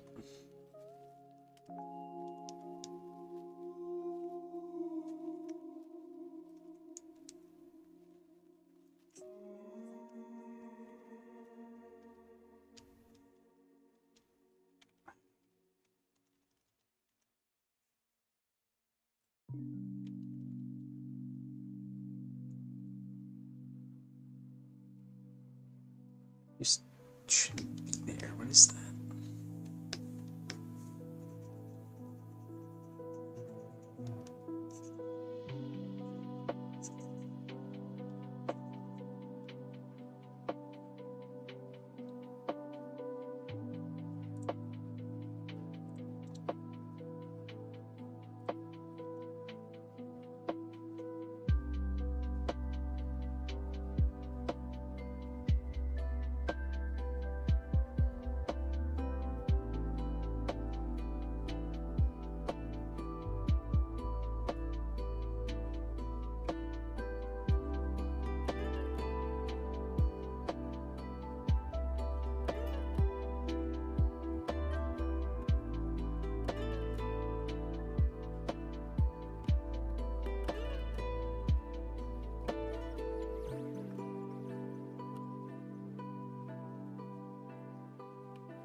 Sorry I don't got too much to say right now, guys. I'm just kind of in drawing mode.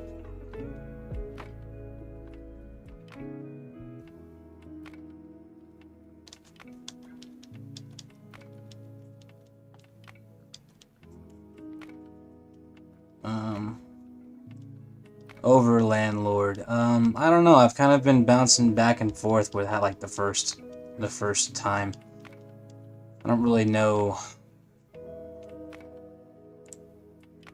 I don't know, actually. I don't know whether it would have to be, like, you know, in some kind of a stressful situation, or, like, in a courtroom, or, like, by herself in her apartment, or what. It would have to be something pretty cool, though.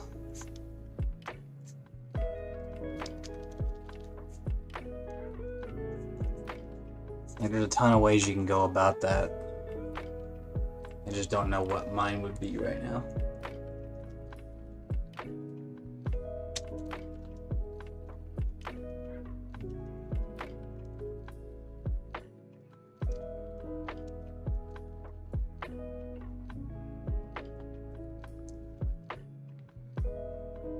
I mean, you could always go, like, the humorous route where, like, you know, she just wakes up and then, like, you know, she doesn't realize she's, like, you know, almost 9 feet tall because of how, like, groggy or tired she is. Alternatively, she could, like, lose it in a courtroom or something.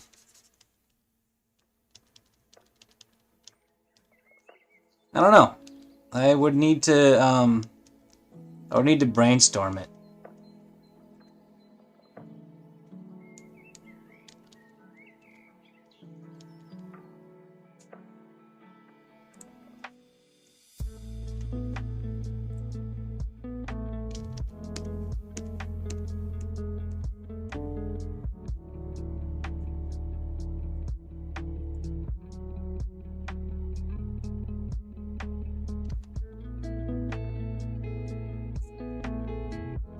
That could be one way.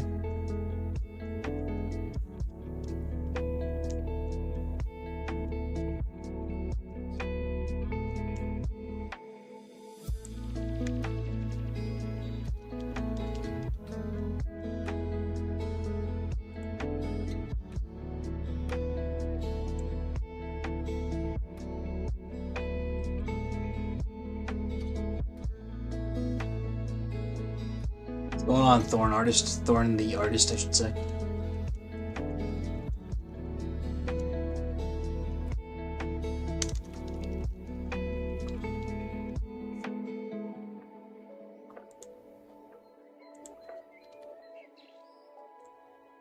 Alright.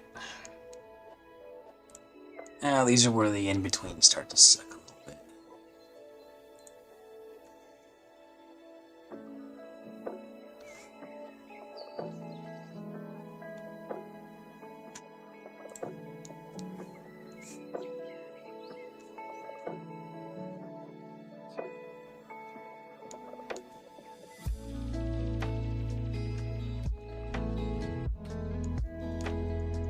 See, the whole way that I would actually approach a story about this character, I got a lot of inspiration when I was thinking about it from Howl's Moving Castle, when Sophie gets turned into an old lady and she's trying to figure out how to, like, change back. That's kind of where I started when I was thinking about this character. Like, you know, she wakes up as, like, a, you know, an 8.5-foot green lady, and she doesn't want to be like that. You know, she wants to get on with her life and kind of go back to normal. You know, then obviously she would, you know, she would start to, you know, adopt the attitude that she had in the comics, where she's like, you know what, this actually kind of rocks. I don't really want to, like, you know, I'm kind of cool like this, and that's kind of where the story would go, with kind of like her, you know, not her changing her sort of priorities, I guess. It's like, instead of trying to, like, change back to what she was, she's trying to, like, learn how to adapt to what she is, and, you know. There'd be a lot to talk about there. Particularly with, like, you know, I imagine, you know, when all of a sudden you end up with abilities like that, it might open the door to a lot of abuse. So that's kind of what I imagine Jen would be doing, because, like, you know, how I imagine her is that she's kind of like, well, she's in the comics. You guys know how she is. She's kind of like meek, small stature, talented lawyer, good credentials and all that. But because of, her attitude and how she carries herself and, all that, she wouldn't be taken too seriously by her, colleagues, and she wouldn't be able to, land dates and stuff because she's trying to, get ahead in her work, and she's starting to ignore, her personal relationships. So she can't, hold on to friends, because she's, so focused on her job. She can't get any good dates with anyone because, no one's really interested in her. They're more interested in, Bruce Banner. So she would, all of a sudden, when she transforms into She-Hulk, be given all this stuff that she's always wanted, like attention and agency, and sway over people. And she would abuse that power to a degree, and then, obviously the Spider-Man thing, with great power comes great responsibility. There'd be a bunch of stuff like that going on, but it would come at more tremendous costs because of the fact that she's a goddamn Hulk. But as for that first transformation, I don't know. I don't really know how I would approach it. I need to figure out I already figured out kind of how she would get her blood transfusion, in what setting that would be done. I just don't know how to handle that initial realization of holy crap, I'm I'm a 9-foot tall green lady. I don't know how to handle that yet.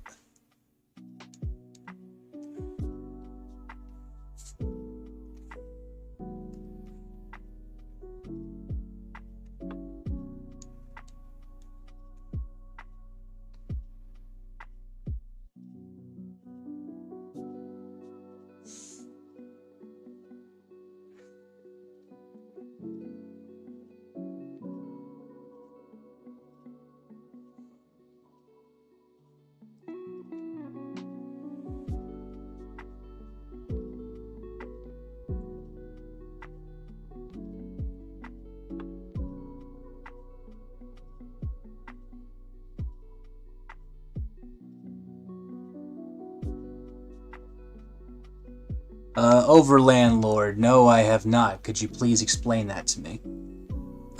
Sag. Yeah, there would be a lot of self-pity. Not depression, I wouldn't say. It would be more it would be something different. Not so much depression, so much as panic. Sort of a weird sense of survivor's guilt as well. Mourning the loss of her life, having to, realize her life as she knew it was over. Realizing she can't do it herself. There would be a lot of feelings there, 100%.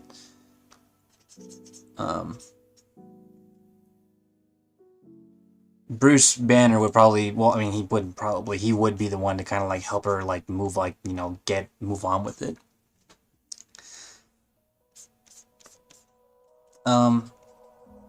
That's kind of where I put Logan into this whole thing, because how I wrote it, is that, in the comics, the Hulk goes nuts, and, someone hires Wolverine to kill him, and that's kind of that was Wolverine's original purpose.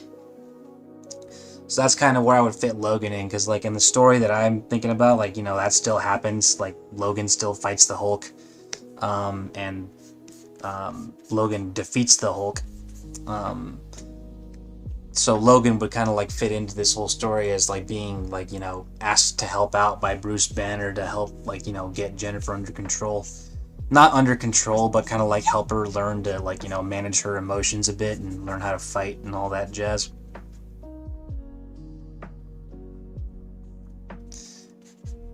Overland Lord, could you link me to that and I'll give it a read?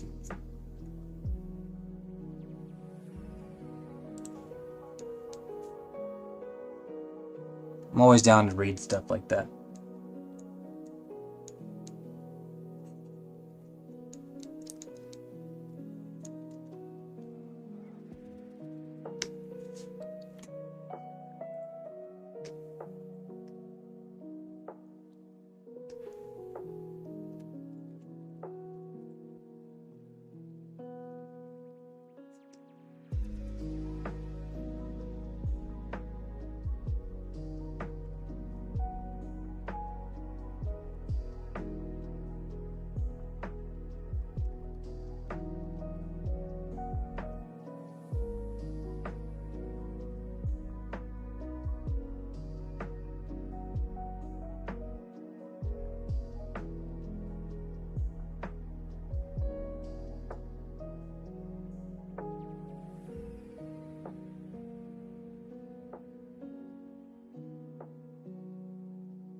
I don't know, Santiago.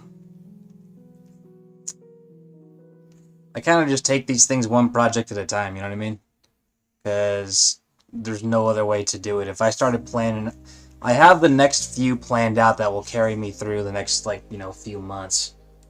But I can't possibly plan out that far for this, because it's, well, it's a lot of work, this stuff. I can only plan ahead a few, you know, a couple projects at a time. I've already got those kind of, like, worked out.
Thank you very much, Santiago.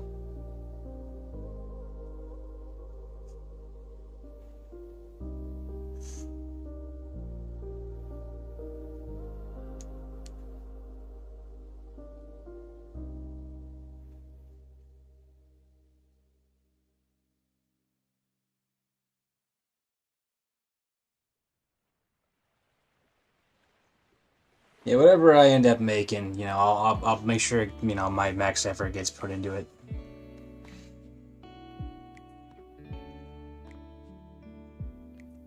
And most of all, I'll make sure that, you know, it's something that you guys will want to see.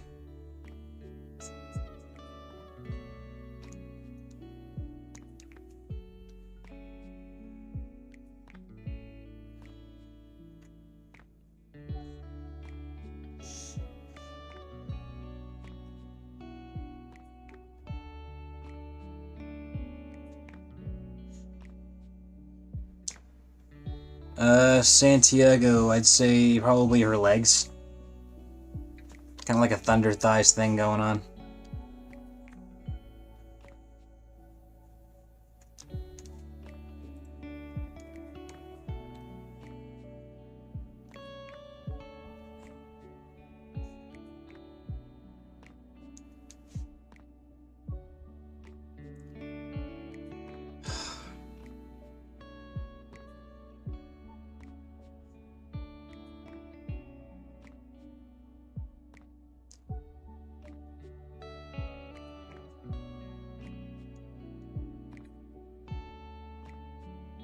Tiger, no one's ignoring you. It's just, you know, not everything needs a response.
Thank you, Johnny.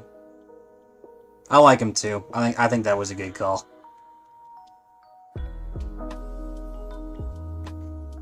They add just a little something extra. Someone yesterday called them like the cuteness cheat code. I like that.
Coleslaw. I'm gonna let you in on a little secret. I don't generally draw for comfort. I don't find comfort in the act of drawing. It's actually not something I particularly enjoy, even. I do it because I do it because, I do it because I'm good at it. At least animation. I'm not really, I don't sit down and draw for comfort. It's just not my thing.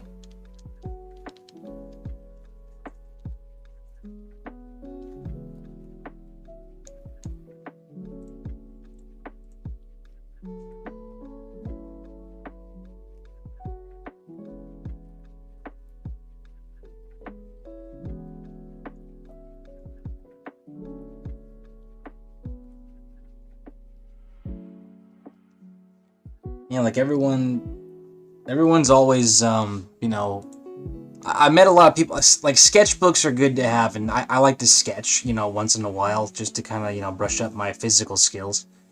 But I've never been like, you know, I never sat down and like, you know, drew out characters just for the lulz. Usually I gotta have a reason.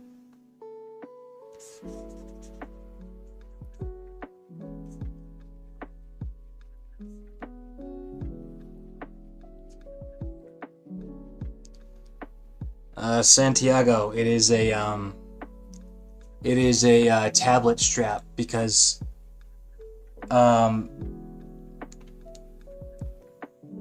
it is a tablet strap because, at this stage, you know, Jen is, you know, too big to use a regular phone, so she has a little strap that she uses to carry a small tablet on her arm, and also because her suit doesn't have pockets.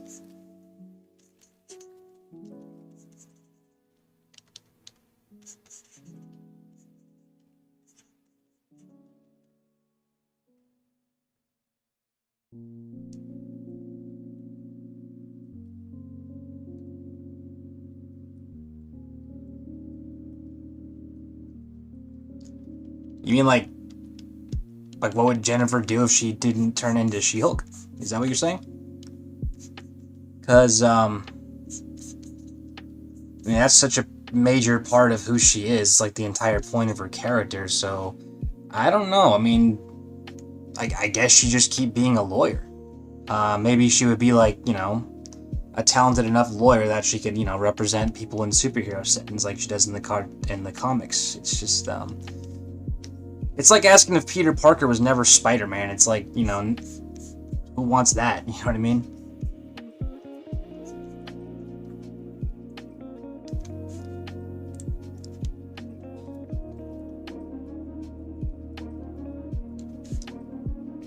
I don't know, man. I guess I guess she just keep on being a lawyer, but like I said, her being a lawyer is, or her being She-Hulk is, it's like the entire point of her character. So I guess I don't really like to imagine that so much.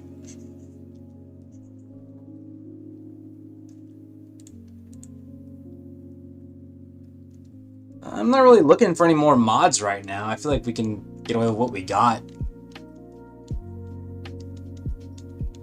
We got enough. We had problems yesterday, but things kind of calmed down since then.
actually going to keep using the mic for this last part.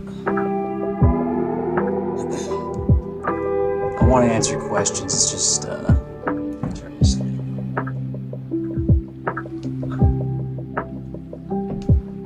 Yeah, I want to answer questions, it's just, it's hard to do it when, you know, I'm trying to look at the screen, but I'll take a look at your guys' comments there. I think everybody struggles on drawing bodies to a degree. The only ones who like don't are like, you know, studied masters and all that. But I don't know anybody who doesn't use reference when they're drawing bodies. The drawings that I got here, even like, they're not like totally sound. Like they're not completely accurate. It's just I'm getting it accurate like enough.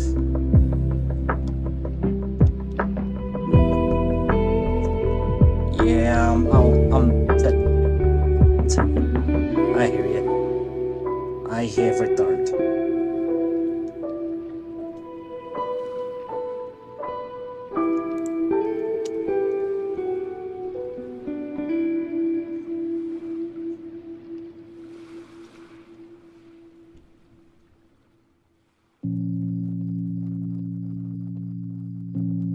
What drawing was I on? This one? Yeah.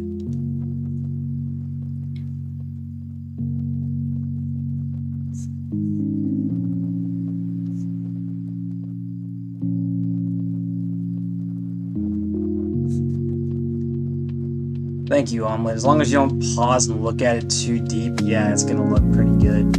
But yeah, like a lot of these drawings here, like when you see them move, you'll get an essence of like what they are, and you won't your eye will fill in all the blanks. This is my first time actually going this ham, so to speak, on muscles. I figured this would be a good opportunity to practice it. On the last cartoon that I did, the sign, that was one of the chief complaints from some people, was that even though Jen looked appropriate for her size and all that, it's just the muscles weren't defined, especially in her upper body, and those people were right. Like those muscles don't look very good, I thought.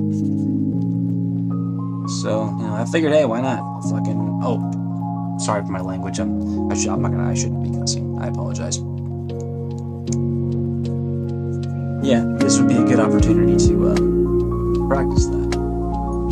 At the very least, practice animating and testing out my anatomy knowledge.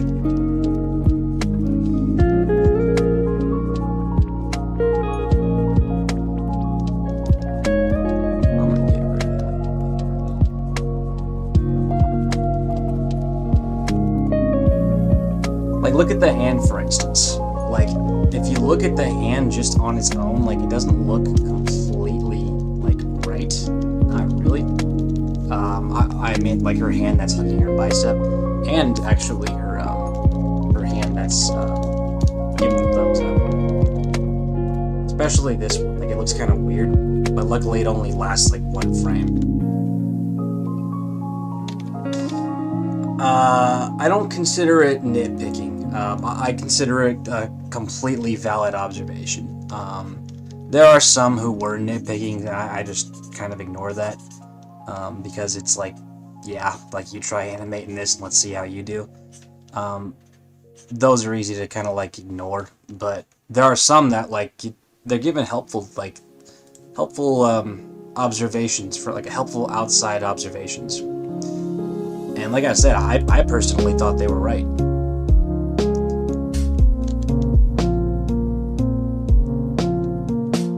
Yeah, Sag, grabbing references from models is very common. I actually found a couple of models for Jen myself. One model in particular, Marie Tamara, I stumbled across her on like Twitter once. And her as like a face reference and a not really a body reference because she's not like a fitness model. She's more like a tall model. And so I take a look at her body and see like how that looks and copy that a little bit. I found this Russian female bodybuilder who I'll copy her a little bit.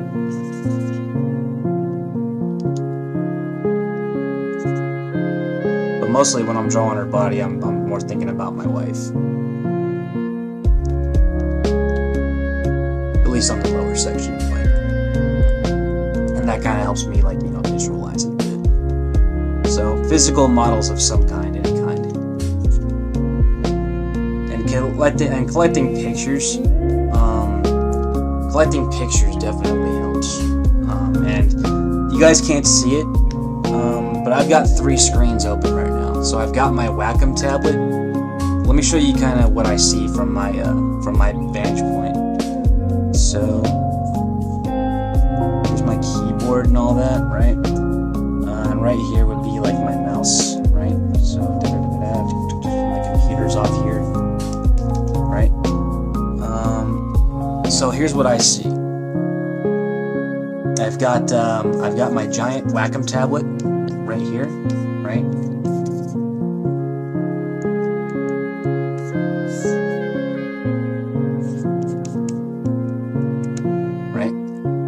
So this is what I'm drawing on right now, right? So behind that screen, no, Sag, my wife is not a bodybuilder, but she did, when we were a little younger, she would visit the gym a lot and she would work out her legs a lot, and her legs basically became steel. So I think about those. But back to what I was saying, I got my normal desktop right here, right? And I've got all of like the UI for the animation stuff, right? Various boxes and what have you, right? And then off to the side, I've got my laptop.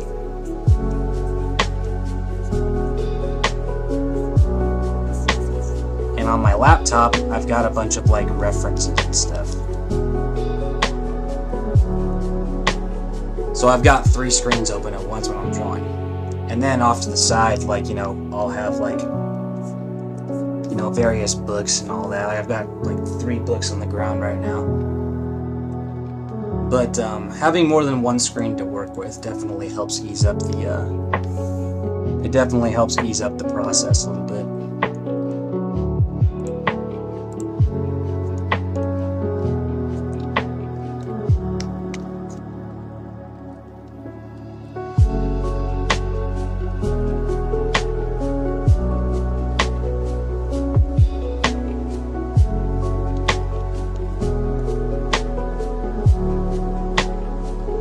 It's hot.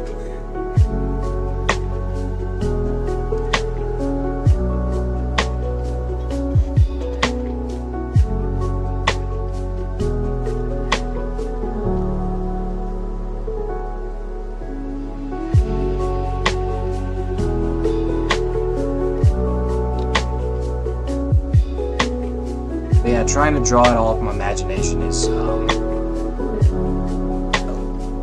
yeah. Sure.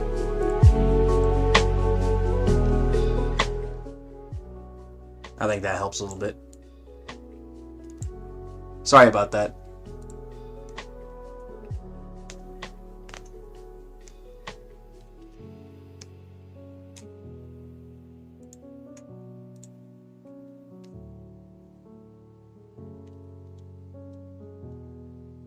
Thank you, Joseph. I appreciate that.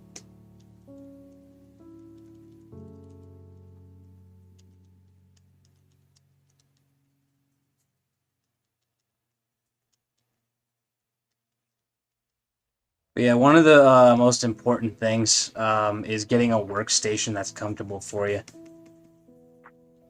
So I don't really gotta think about moving anything.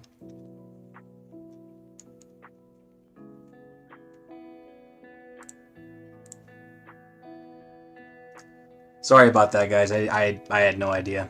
So Thank you for saying something. There we go.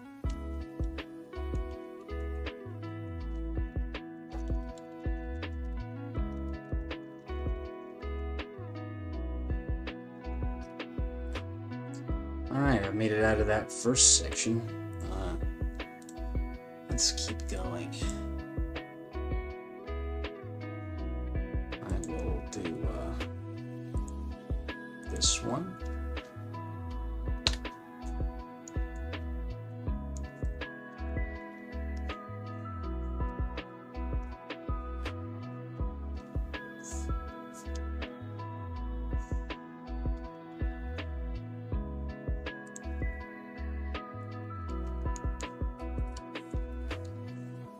Cho, I'm dead certain I've answered that question before, from you specifically, but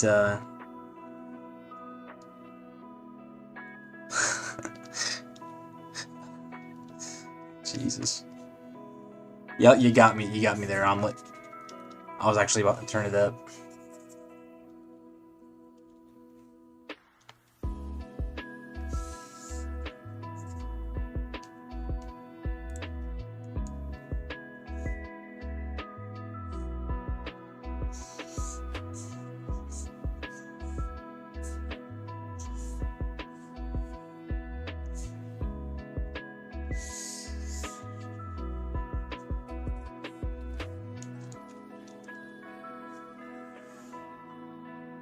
But yeah, no, when it comes to like projects like in the future, like I have a couple planned out.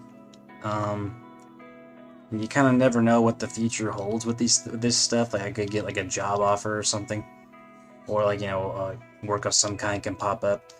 So I have the next couple of projects lined up, like the next 3 or so.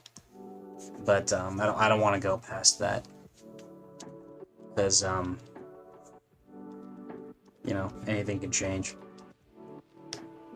But I feel like 3 is a good number. 3 is a good, I can plan for 3. Priorities shift and all that, you know? And one of the big things is that I don't want to keep doing this character for too long if I can't, like, make it, like, a medium to long-term thing. Because, like, again, like, this isn't my character, like, I can't, like, make merch off her or anything like that. It's more just, like, a passion thing. And it gets people to my Patreon and all that, and helps me, like, do crowdfunding. So...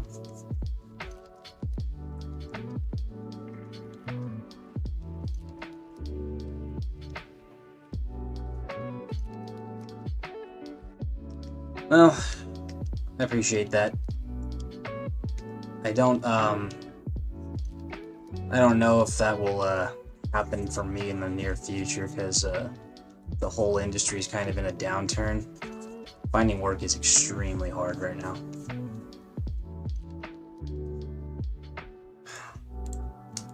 I know, Joseph. I gotta do some thinking on that. I don't know how I would approach it.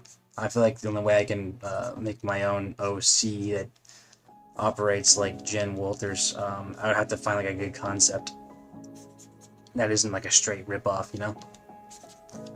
Find some way to make it my own.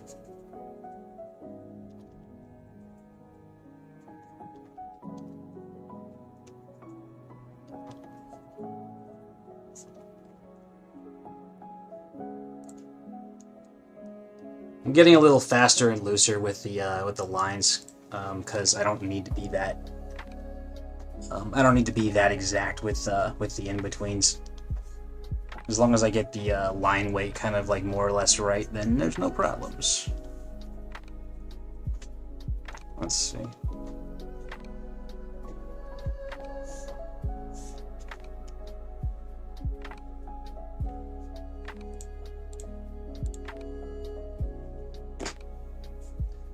Yeah, there are a couple of frames in here, Omelet, that probably could make decent stickers. I actually accidentally made a couple on my phone, and I'm like, huh, these are actually kind of cool.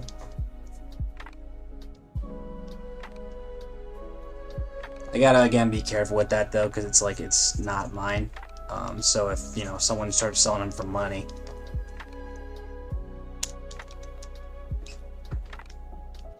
could be bad news bears.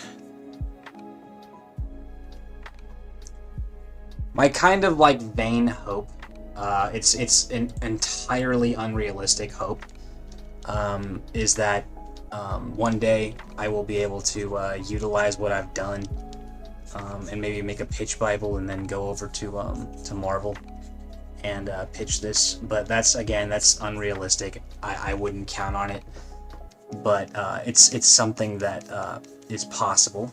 It's just it's not probable.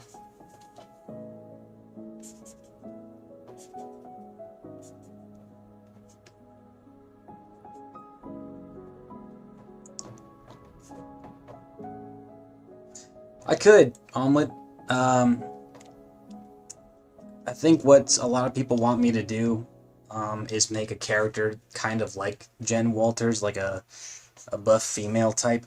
I don't have any of those really kind of like. I don't have any real suitable idea for that right now. I have some original characters that have nothing to do with, superheroes or Jen Walters or anything. But, luckily that's what we have imaginations for.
My favorite horror movie.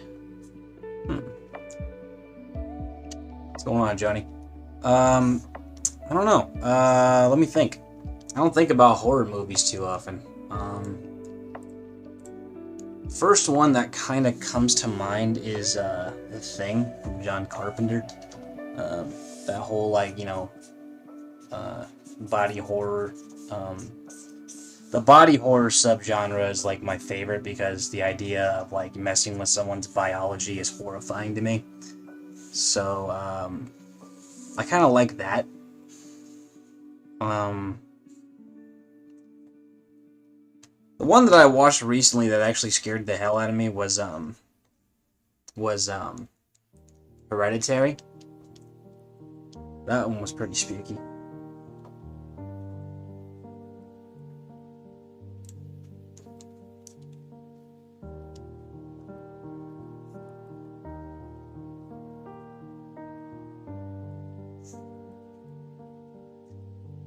There's actually this short internet film that still scares me. I can't really like watch it in the dark. I don't know if it's called Lights Out on YouTube, but they made that movie called Lights Out based on it. That was a really scary one.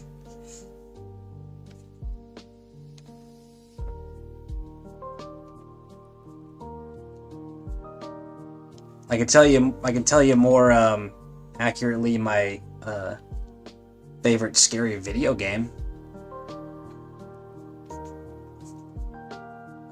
Y'all ever played Resident Evil on the GameCube?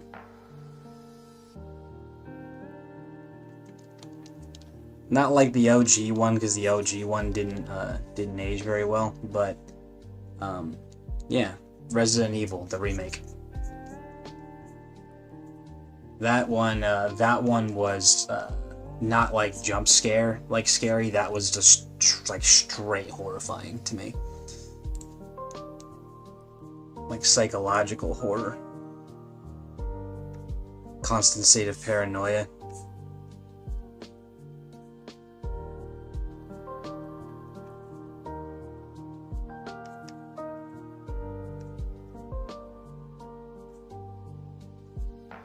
Well, the Resident Evil remake is actually on PC now,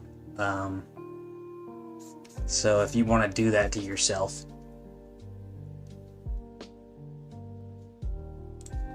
Resident Evil 5? That one's pretty good. That one scared you?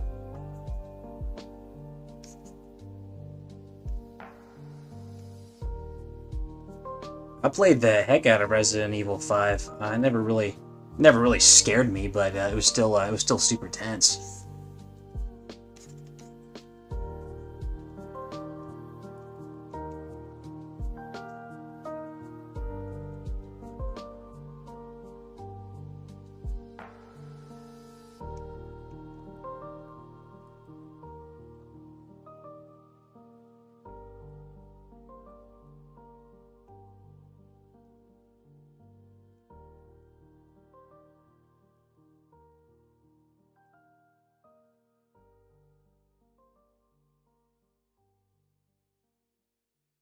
I won't give you a hard time about Resident Evil 5. That one was kind of scary.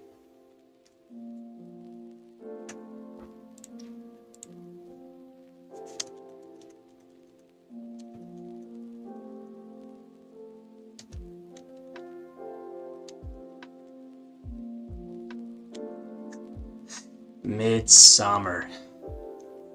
I've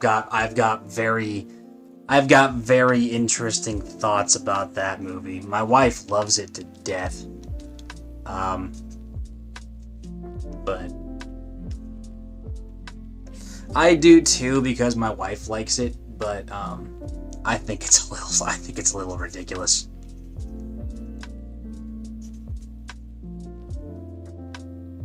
Like, that friend group had to have been like the worst group of friends in any horror movie.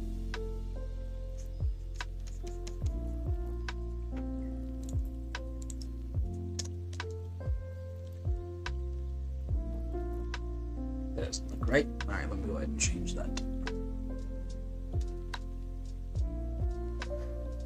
Quick tip for you animators out there. A good thing to do is, you're often looking at your drawings pretty up close a lot of the time. A good thing to do is zoom out and scroll through it there. You can actually pick up on a lot of details you probably wouldn't see up close. Like, I'm seeing a lot of line weight inconsistencies when I zoom out. So it's a good thing to kind of like take yourself back and watch it from a distance, or just make the image smaller.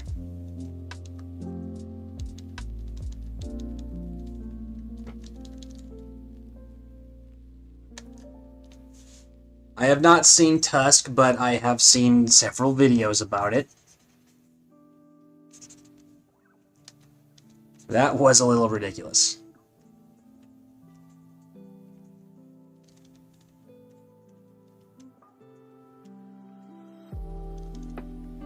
Not a bad movie, just a little on the ridiculous side. I agree.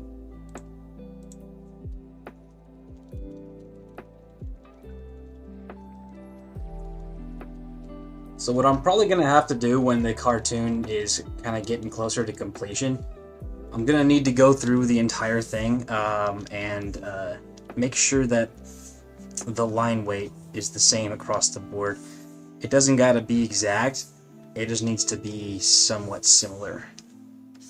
Because if you notice that the line weight changes, then that is a failure on my part to sell the illusion, so to speak.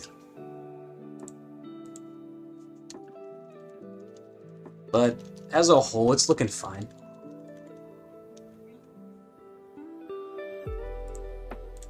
Like right now, I'm noticing over here, like we should be having a lot more dense shadows. It's okay if your work is a little bit sloppy as well, because it does move very quickly. And generally, people aren't gonna mind sloppiness, as long as the drawing itself looks okay. As long as they can see what it represents, then folks will look over sloppiness. But it has to be a an informed sloppiness, if that makes any sense.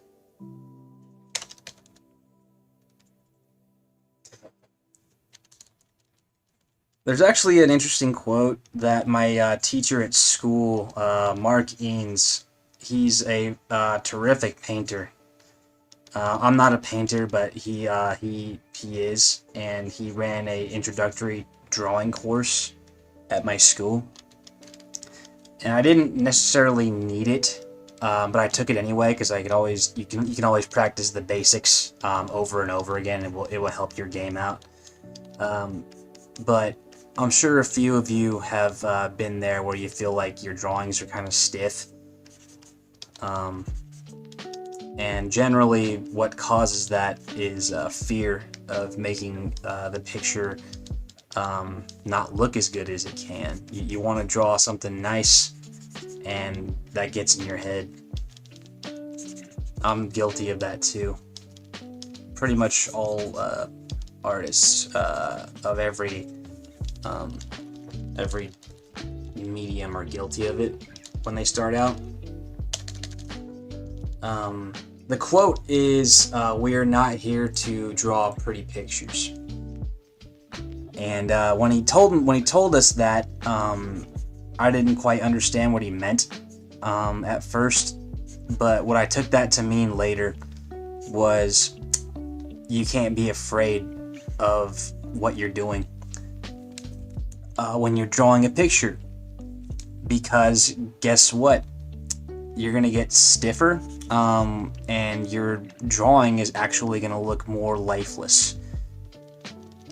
If you are unafraid when you draw, and you kind of just let your hand do the work and you trust it, it's gonna look. The people who look at your drawing will notice that. They're gonna notice, even though it's sloppy, confidence, and that's what a lot of really good and a lot of good and popular artists online. That's kind of what the difference is they are not afraid of what they're drawing. They've done the work to study it, to study what makes, what would go into the drawing. Like, for example, people. You study posture, musculature, expressions. You draw a lot of people, like in life drawings and stuff. So then when it gets down to it, and you kind of just do it for fun, you're not afraid of the technique. You just want to get something down, and 9 times out of 10 the drawing will look a lot better than if you just kind of like really take your time. Now, if you're drawing like portraiture and you have to focus on like proportions and stuff, which is extremely important, there is a measure of caution when you are conducting those measurements. But there's also a little bit of that quote there as well. You gotta be confident in what you're doing, and you can't be afraid to fail. If you do that, you're gonna get caught up on the dumbest stuff, and then your picture's gonna suffer. That's why I like animation a lot. I'm able to kind of be a little fast and loose with it. Every animation is kind of like one big life drawing session. Like all of Jennifer's drawings here, they're somewhat fast and loose. And that fastness and looseness got paired together with my study of anatomy. And my hope is that that just creates a better overall animation. So don't be afraid when you're drawing. You're not here to draw a pretty picture.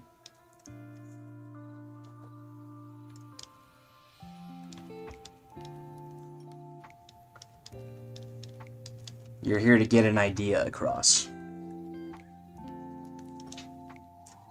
You trust the process and you just trust yourself, the picture will be pretty.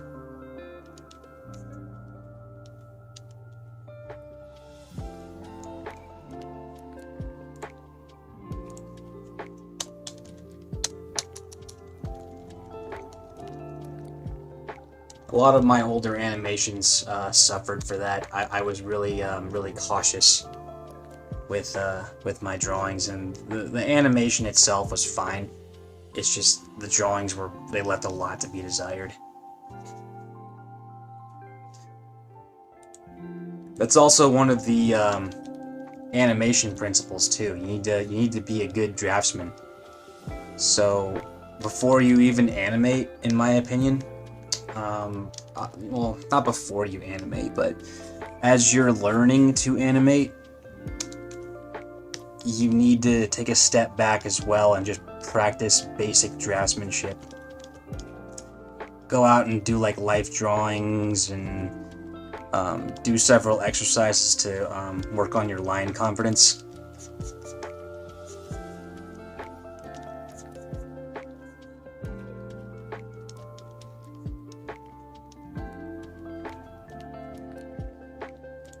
I can show you guys some exercises that I do whenever I'm warming up, and it was something that I did for a little while to get my line confidence a lot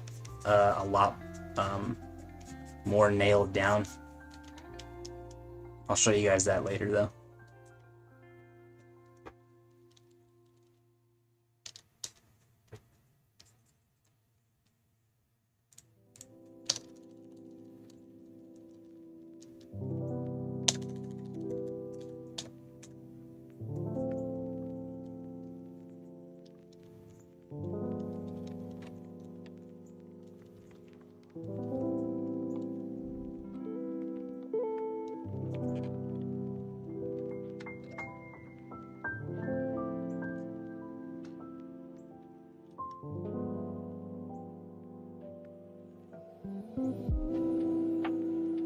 Alright, let's keep moving.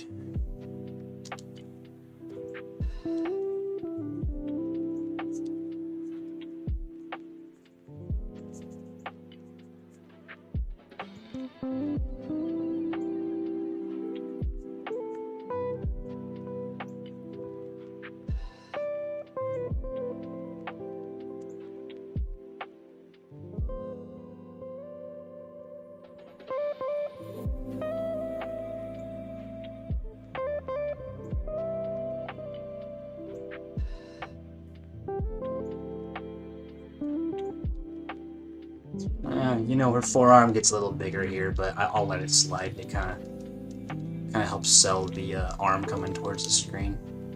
I'll leave that alone.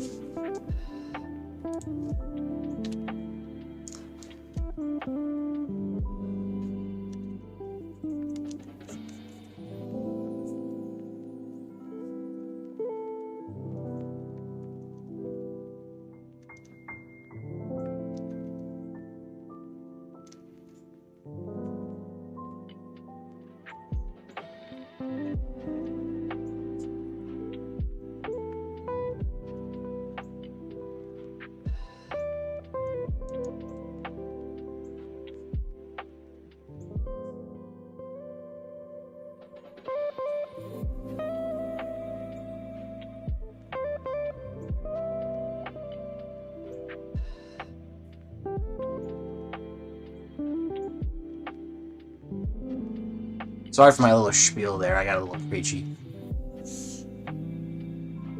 Went teacher mode.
M Creeper, $10.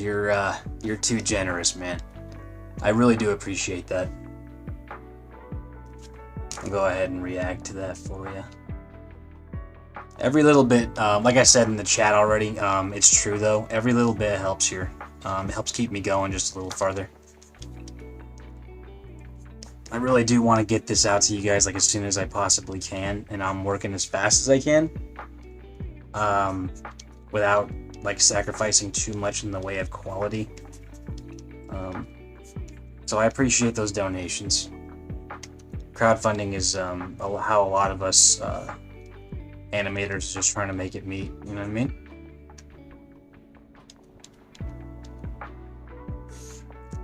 So I thank you very much, good sir.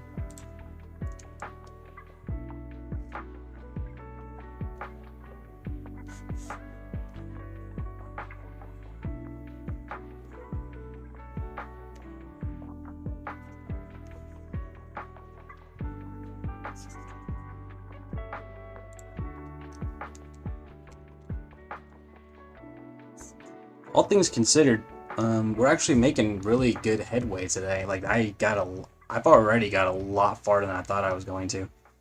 I thought I was gonna have to stop when we got to the thumbs up thing. But I think I could probably get through the punch tonight.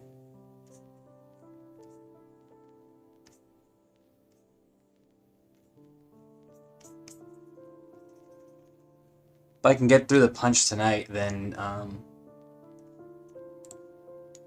it's kind of, I don't think it's wishful thinking. It's starting to seem like a more achievable goal. I might be able to complete the in-betweens by tomorrow, maybe tomorrow night. That'll be a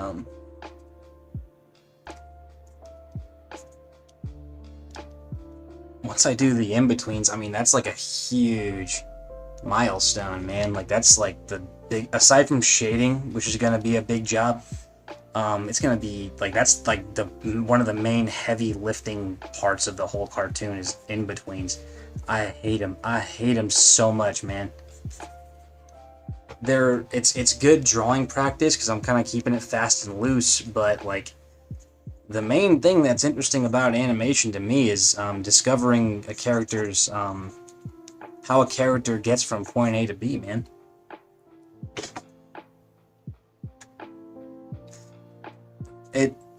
It's not small, Creeper. Like that's plenty. I wouldn't have asked for that much. I would have taken $2, $1.50, anything. Just something that, you know, shows that, you know, you're seeing what's going on here.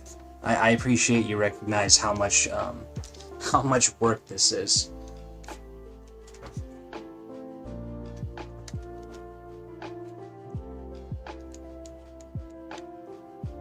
A lot of people I know get super discouraged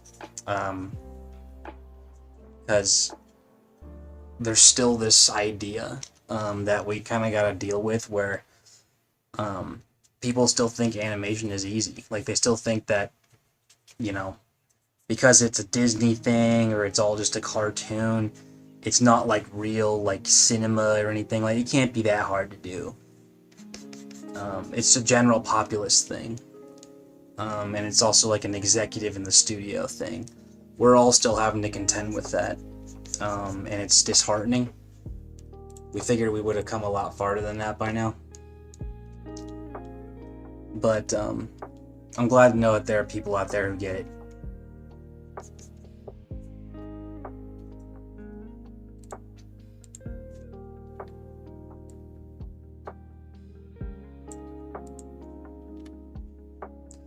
Alright, now we're starting to get to the lower body.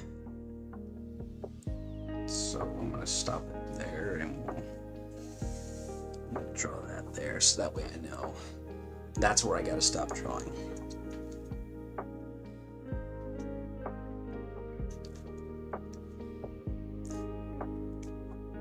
Yes, Wagnus, it be me, the voice. Yeah, small indie studios are the future, if you ask me. And hello, Wagnus. Yeah, this whole studio system right now, it's basically in free fall. So many people are getting laid off from even big name studios like Pixar. Like, even they are not safe from all this. They've been investing in terrible ideas that don't interest people. No one wants to go see, like, Buzz Lightyear, like, go through time travel and, like, you know, watch his life go by and all of his friends die. Like, that's, like, it's too freaking heavy, man.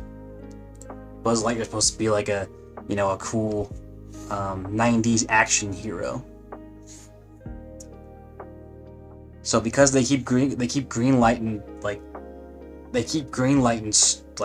projects like that no one wants to see, and then as a result no one goes to watch. Like, they lose millions of dollars, and guess who's the first ones to go? They fire the little guy.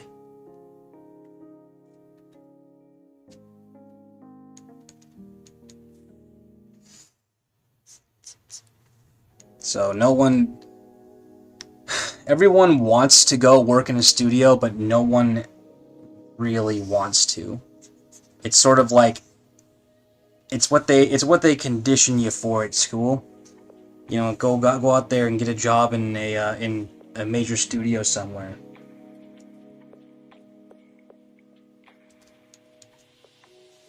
Exactly, like indie studios are where it's at. The budgets are less, but you don't need a massive budget to make something profitable.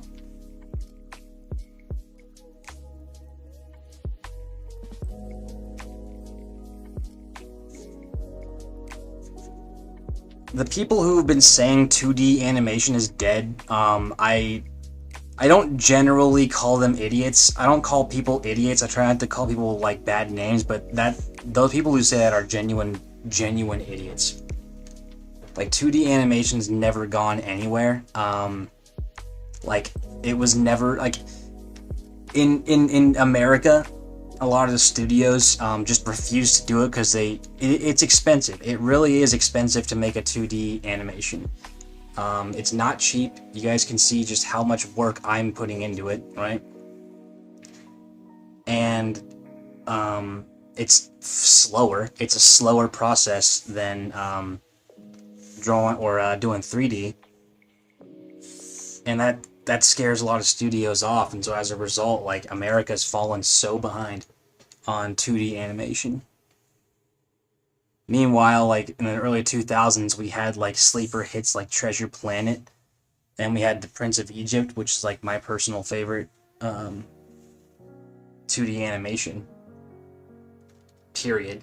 Like, it's one of the best movies I've ever seen, period, like, bar none.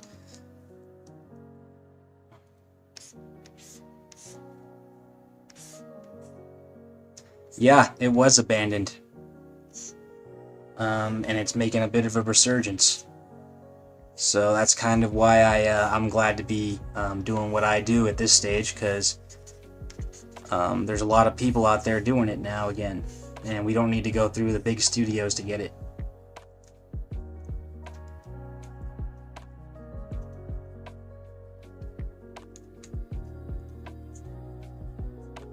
The advent of the internet was probably the greatest thing that could have happened for animation. Like this cartoon right now, I'm doing this on a budget of like $0. Like, I'm doing this by myself, and you could see the reaction it got because people want to see that stuff. Emperor's New Groove. I saw that in theaters when it came out. I love that one.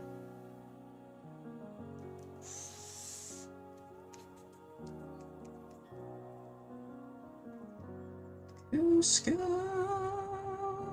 what's his name? Cusco, is he hip or what? Cusco, ah.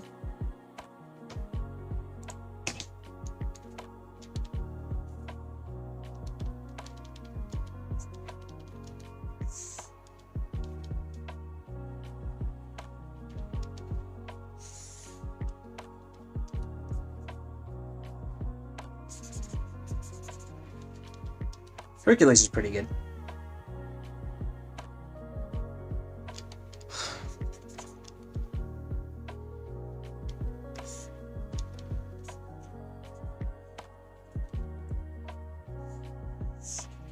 Cho, I think I saw her in a cartoon a long time ago when I was a kid.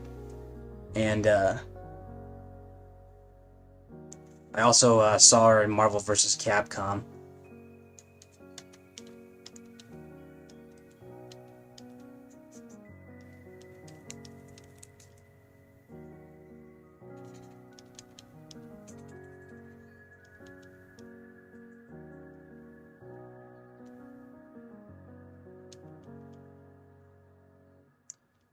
SAG. I have never heard of that before.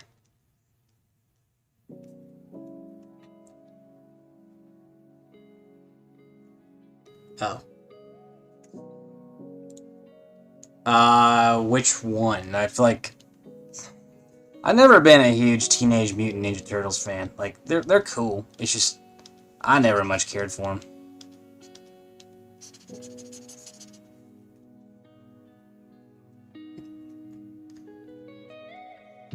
Yeah, I was butchering the Cusco introduction song.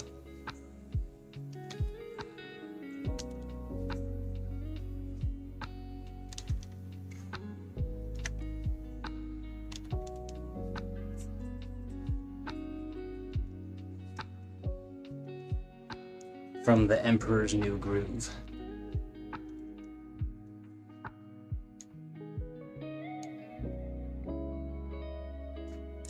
Yeah, I haven't seen the movie, but I've seen like promotional art.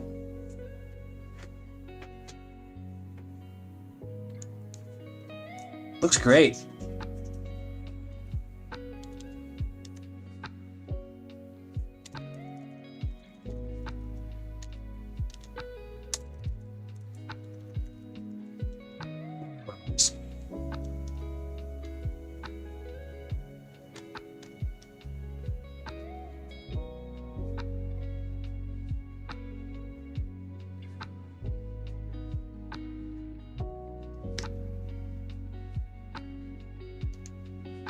Matthias, I have no idea.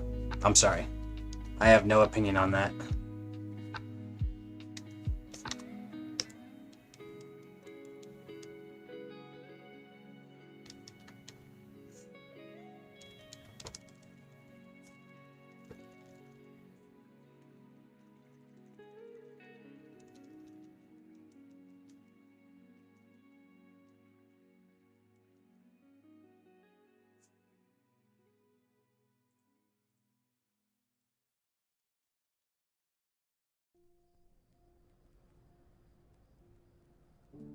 I really want to get to these sections.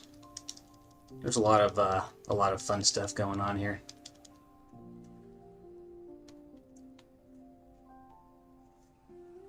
Yeah, I've heard of Flying Bark Studios. They're pretty great.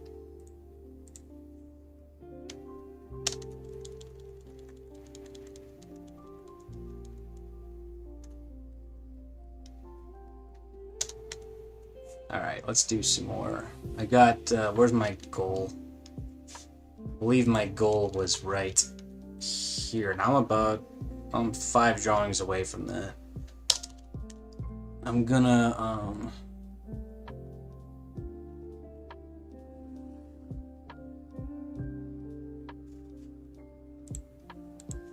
I believe the term that you're thinking of is crunch, Matthias. I think crunch is terrible. I actually, that movie Sausage Party, well, yeah, that's sort of a side tangent, but, yeah, no, I think it's terrible. I've heard, from a lot of animators just how bad, crunch culture, is in a professional setting. I think the worst part of it is they don't pay you overtime generally. So, that's kind of one reason why I don't particularly want to go into the studio system. Because I kind of want to, like, have control over what I do. And I don't want to be asked to stay absurd hours at work and, like, not see my wife or anything.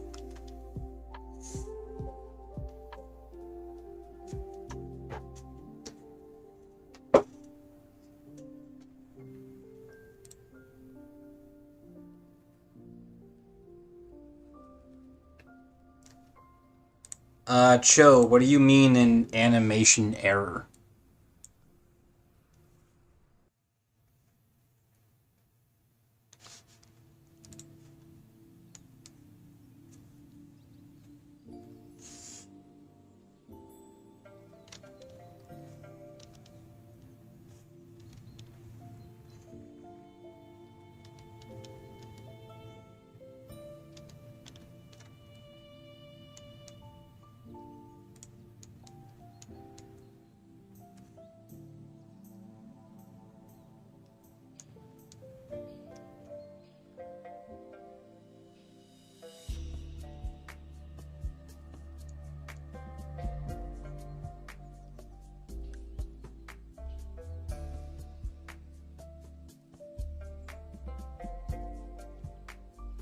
I'm gonna steal that.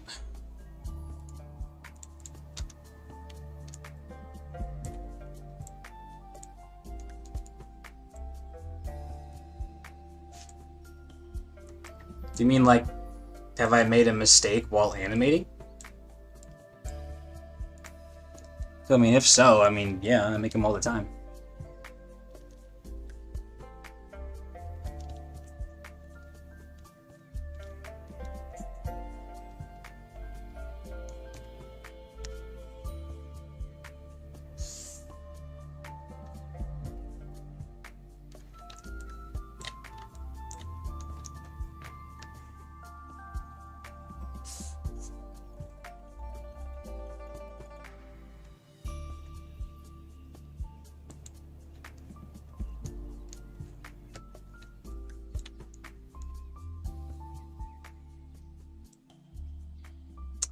I think by the end of tonight, I wanna be animated all the way up to here. I'm not gonna get there right now, but I would like to be there by the time I go to sleep.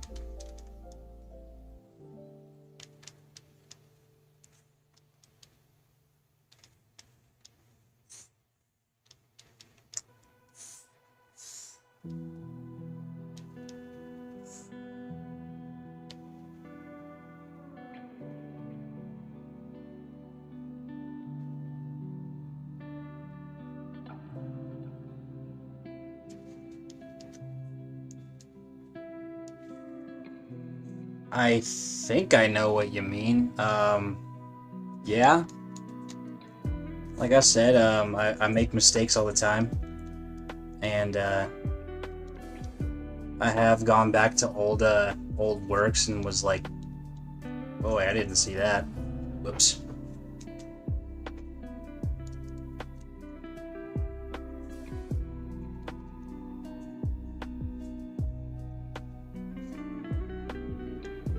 Like on the last cartoon I did, oh, I thought it froze. On the last cartoon I did, the sign, yeah, I see a ton of mistakes there. But I'm not going back to correct them. So I am done with that one. I don't wanna. Yeah, you see, like, you spotted something that I missed. But you know, everybody but you, including me, missed it.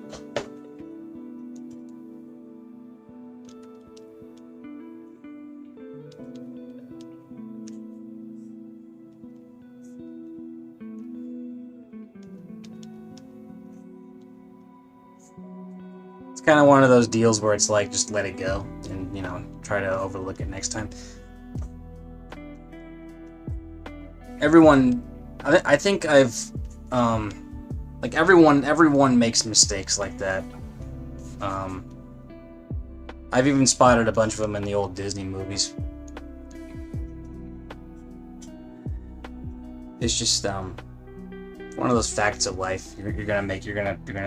Something's gonna slip your mind, or something's gonna evade your eye at some point.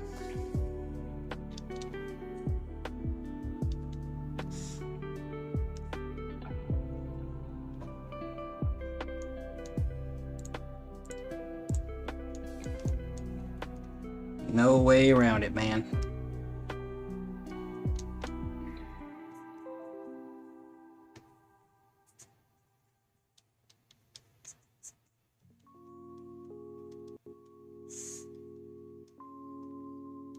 Alright, I gotta be careful here and get all the parts right. So, boom.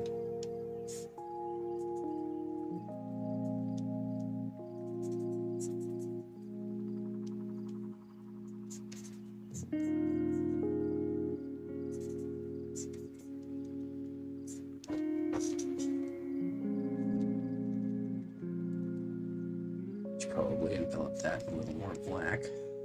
There.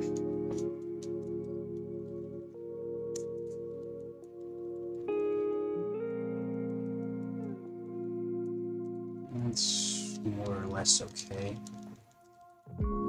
Actually, she's missing some line weight here.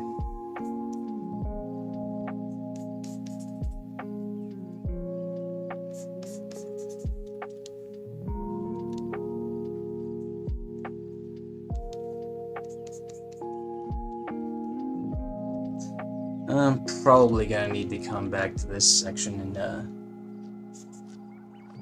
take a look at the line weights just to make sure they all kind of line up. But for now, they look fine.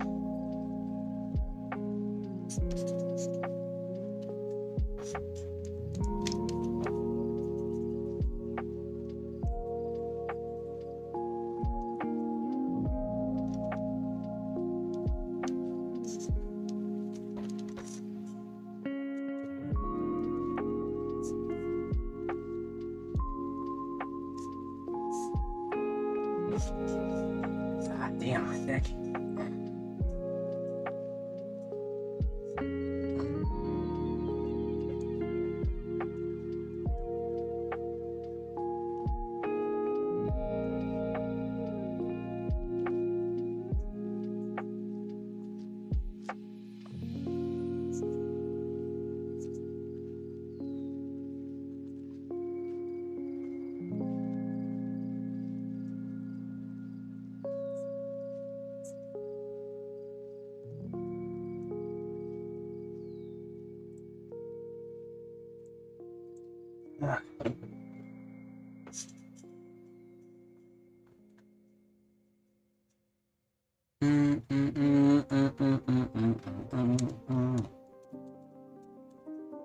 Okay.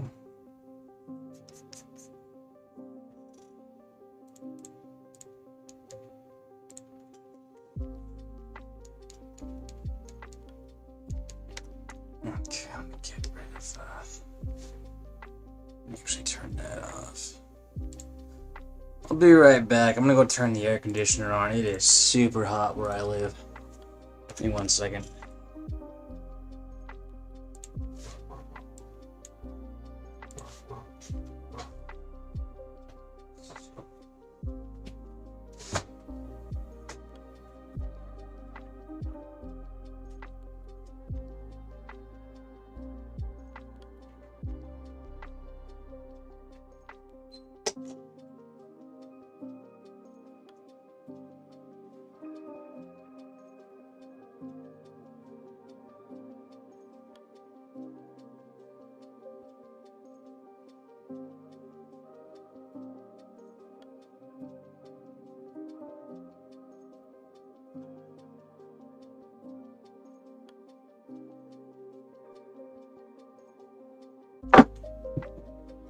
Alright.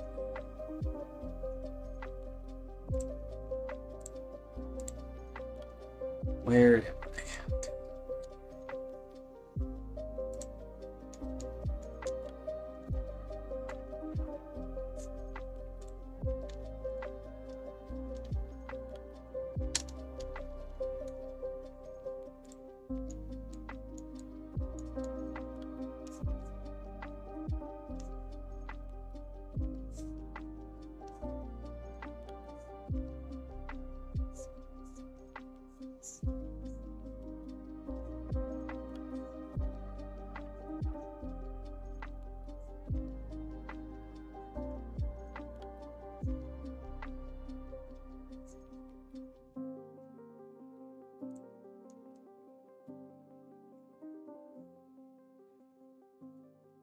I might need to wrap it up soon for the stream today.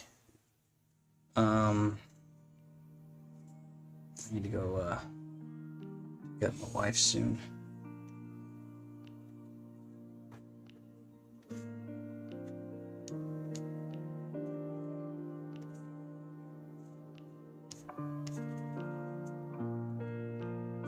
Not the greatest hand ever, but it is what it is. Alright. Let me give her a headband.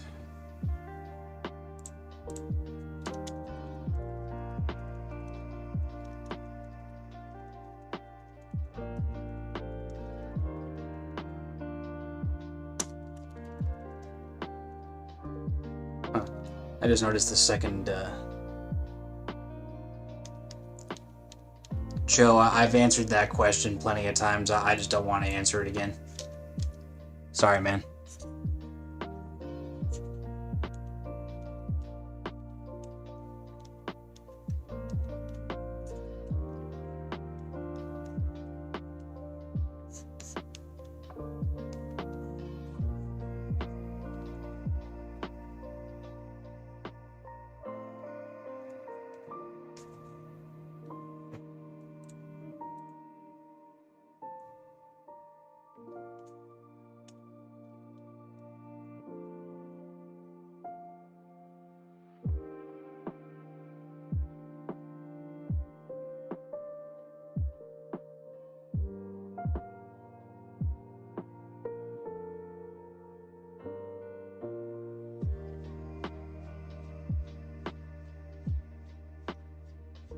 Just be guzzling that milk, huh?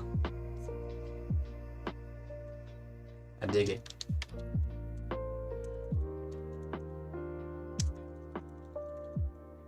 Alright, let's see. I've got 1, 2, 3 more drawings before I reach my goal here. I don't think I'm gonna be able to make it before I go pick up my wife. But I will try.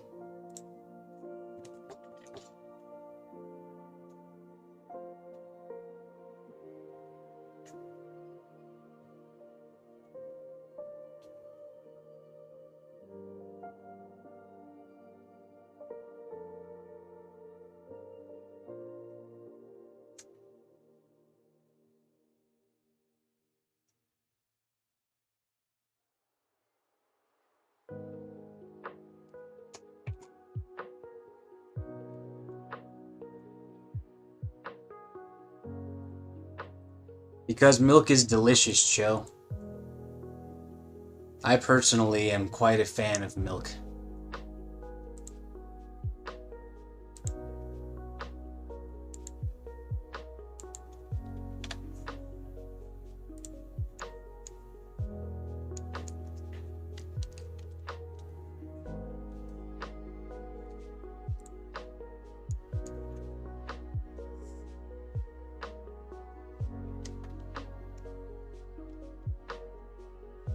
I generally drink milk with dinner every night.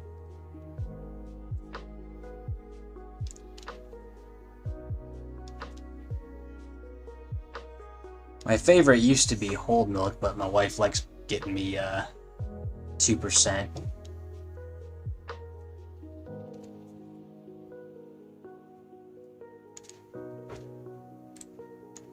Exactly.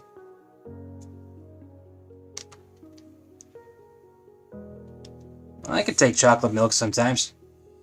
I don't think I've had chocolate milk in, like, years, but I'll still take it. I like strawberry milk a lot.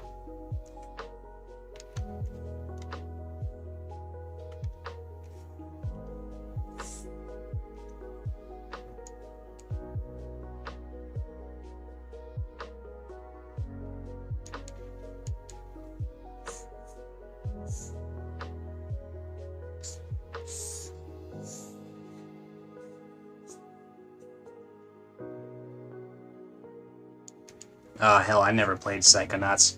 Sorry, that went over my head, too.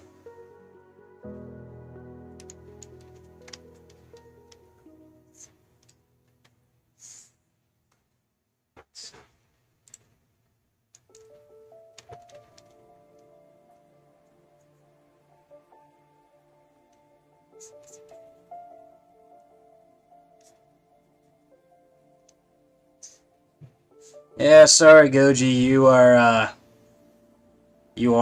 unfortunately, a man ahead of your time, it seems.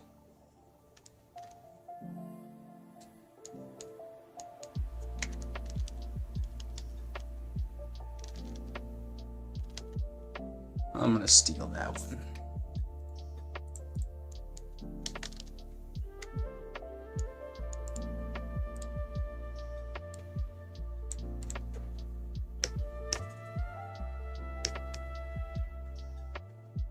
No, no, no, no, no, no, no, that is not the same.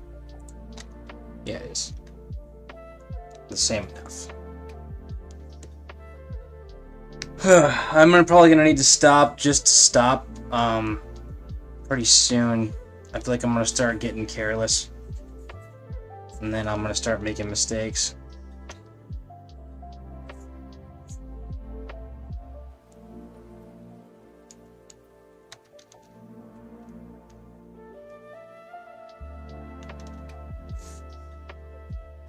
Because I really want to get this part done.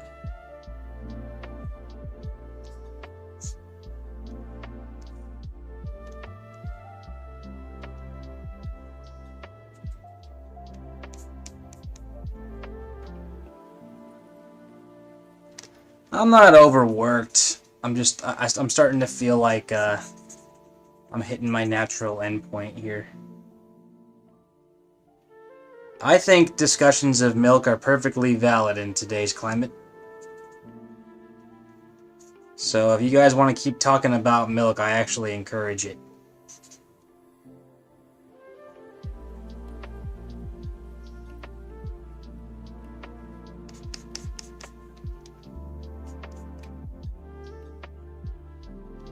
Tell me more about this. Tell me more about this oat milk.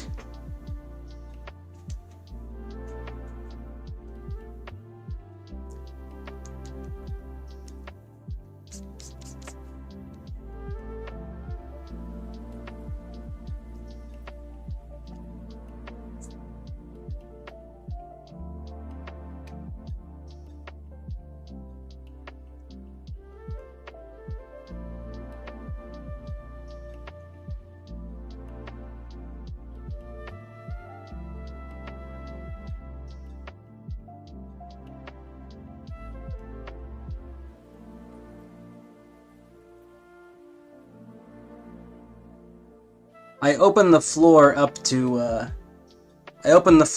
discussion about why oat milk is not milk.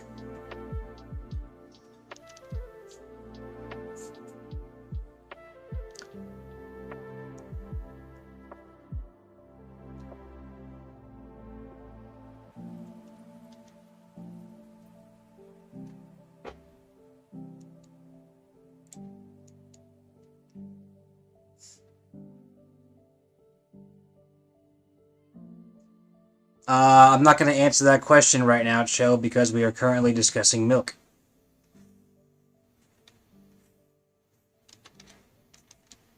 I feel like we haven't come to a common consensus about whether oat milk is milk or not.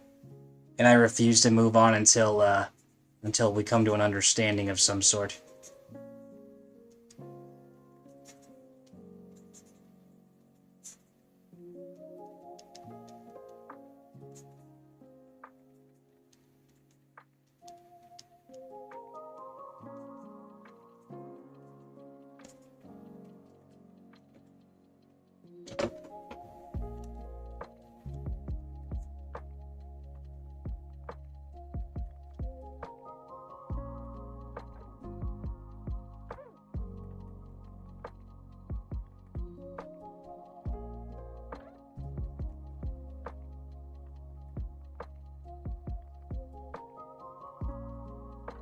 Yeah, in a world taken over by, like, you know, white claws and all that, you know, all that devil drink, the demon drink.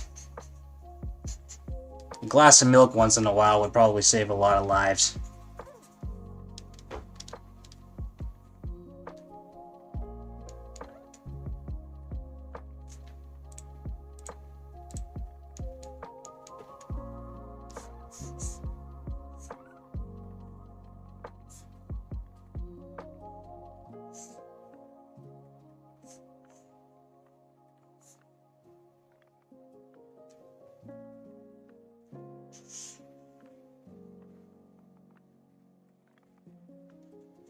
Joe, I again have to stress that we have not come to a consensus about oat milk.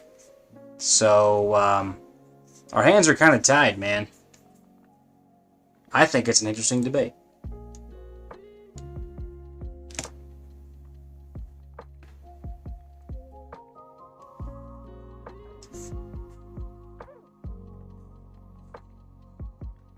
Now, I am personally of the belief as well.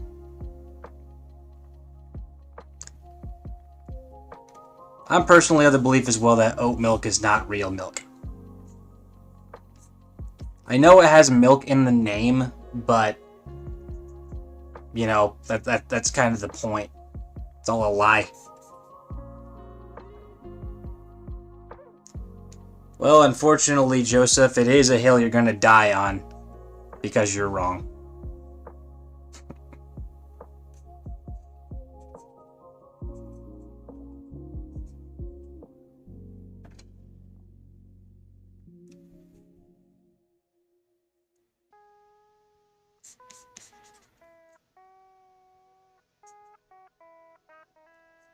Like, you can't go up to a cow, squeeze its udder, and then out comes oat milk. Yeah, no, sorry, Joseph. I'm gonna have to kick you off that hill.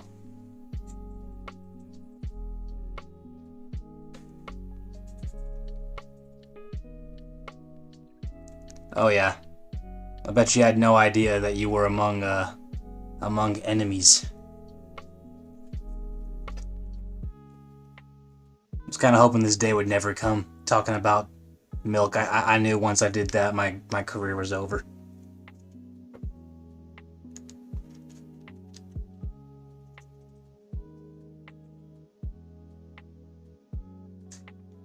Well, if you feed oats to the cows, well,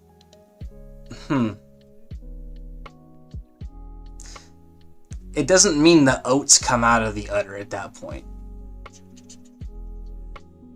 So, technically that still wouldn't be oat milk.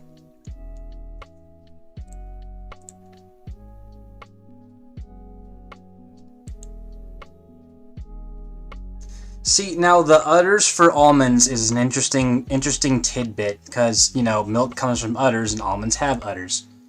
Oats do not have udders.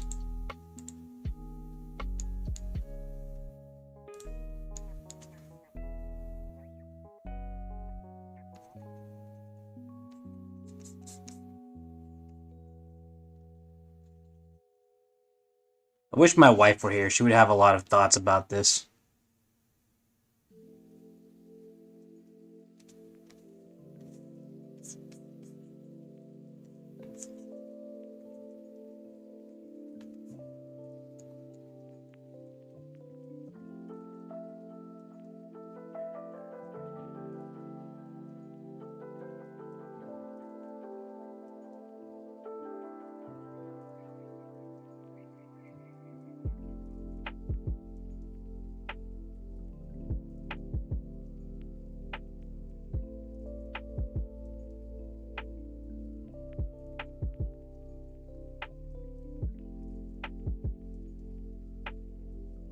Dude, now I kind of want milk.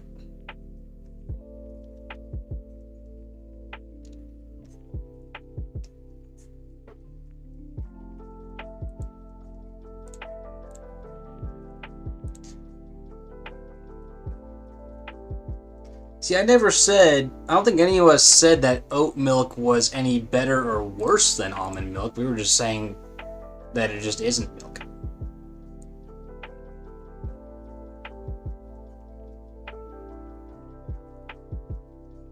Also, how did I miss this? I totally missed a drawing.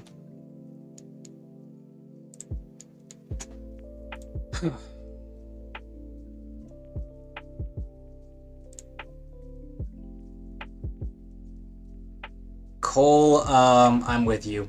Almond milk really sucks.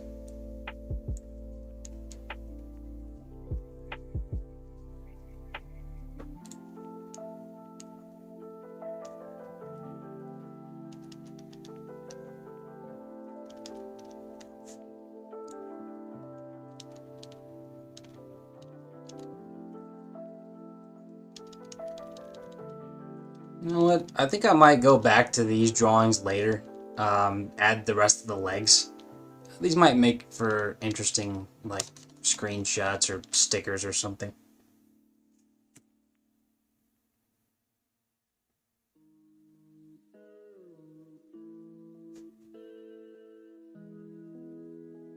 What's going on, DJ? DJ, perhaps you can add extra input to this, this philosophical conundrum we've found ourselves in today. Is oat milk milk? Is it like a proper milk?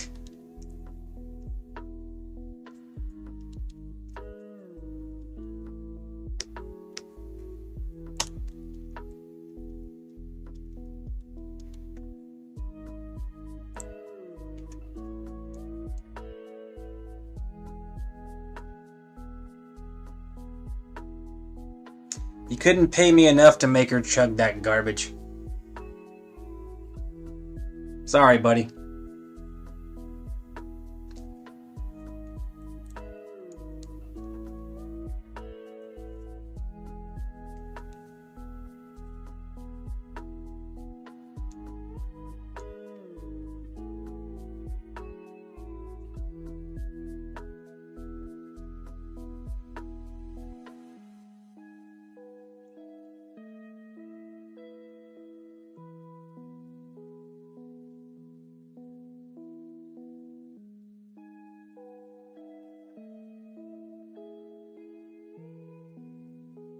Oh yeah, them's fighting words. Appears we all have our hills to die on. Skim milk's pretty good. I always thought it was a little too watery though.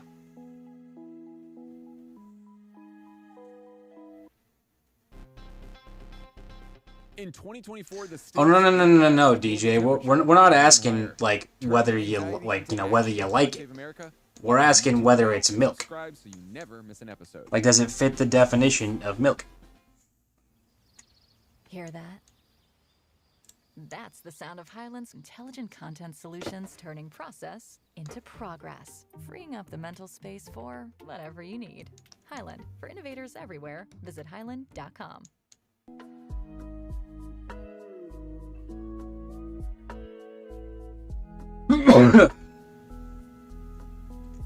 Sorry to shatter your dreams.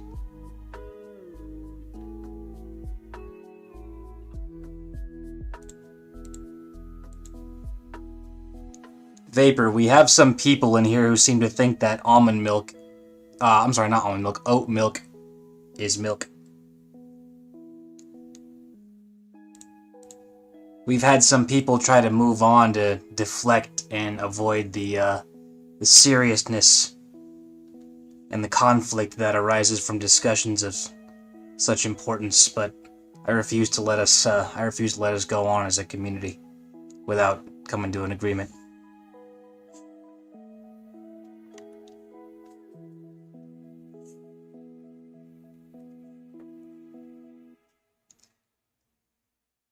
It is the lowest fat content. It's just, what do you lose in the process? with dignity.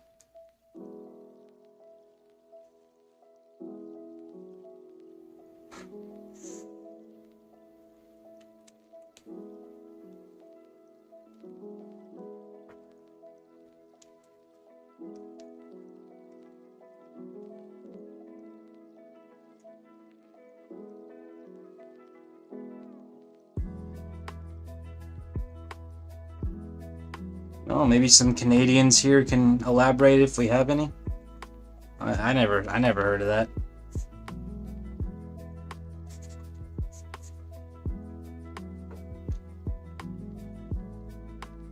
Oh boy.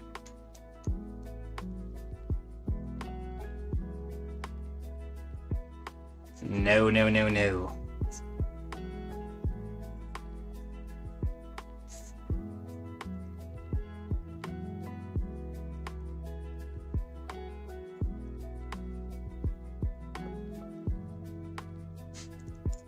Well, it's starting to appear that I am outnumbered on the milk question.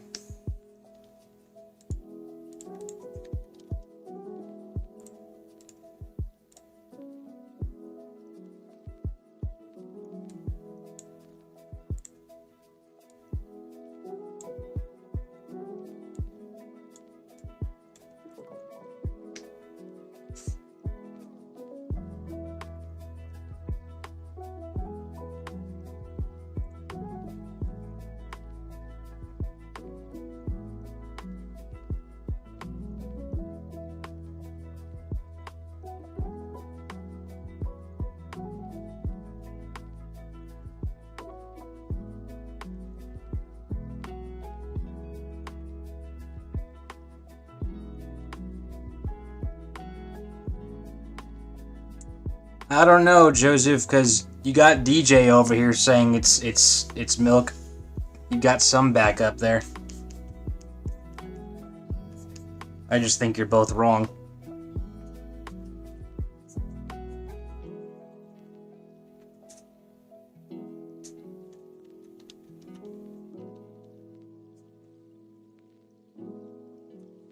That's a good... You know what, Wagnus? That's a great idea.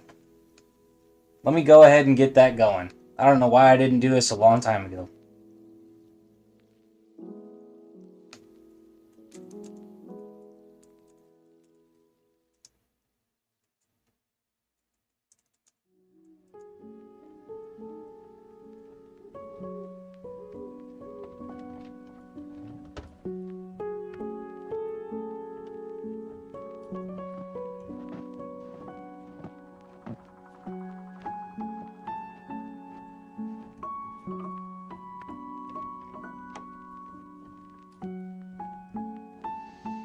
Alright, there we go. You guys figure this out.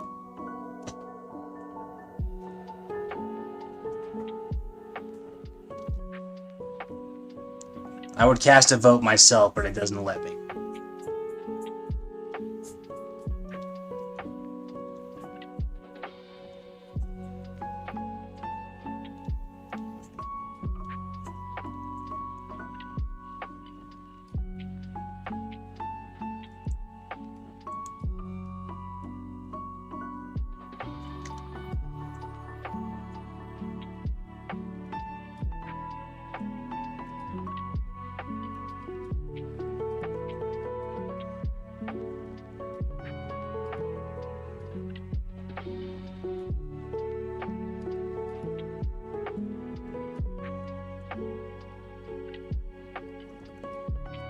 I'm glad we're all asking ourselves the important questions here.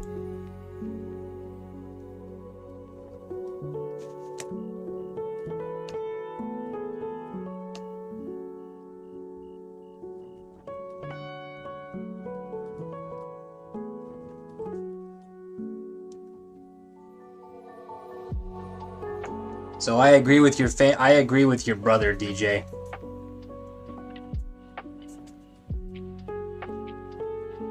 Not only is it not milk, but I think people who drink it should be locked up in an insane asylum. Or shipped off to Siberia.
That's fair.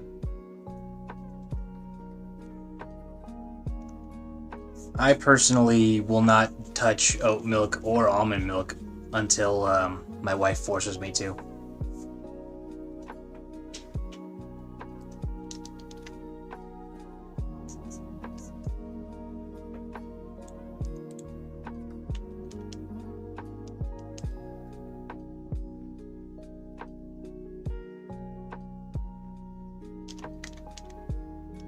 I can't believe it.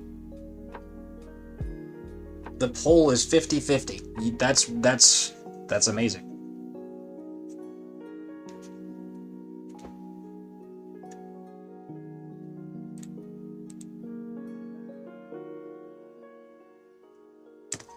All right, I've got I'm gonna coffee.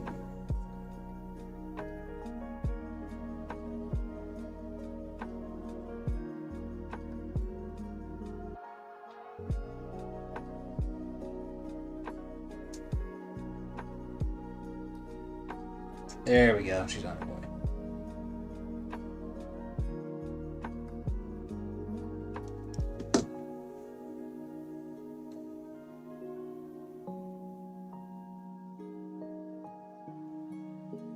Wagnus is right. This is a matter of national security here. Honestly, I might consider hanging up my animation hat forever if we don't get this resolved.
Who started this whole milk conversation? Was that you, Agnes?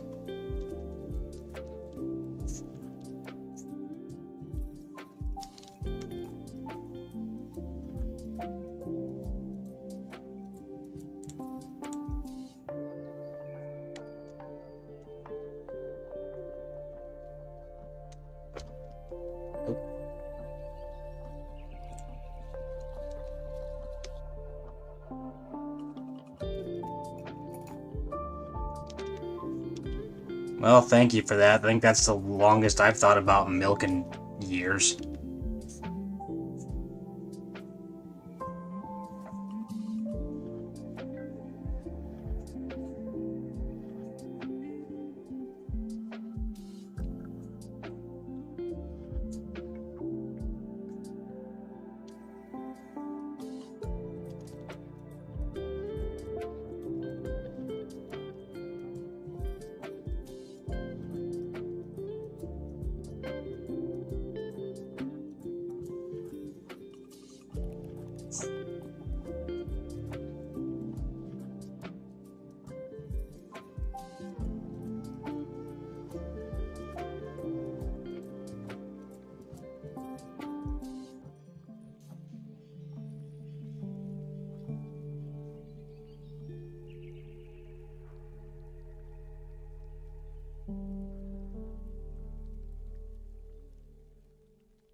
I would just like the record to state I vehemently disagree with the results so far of this poll. I think this is a travesty of justice.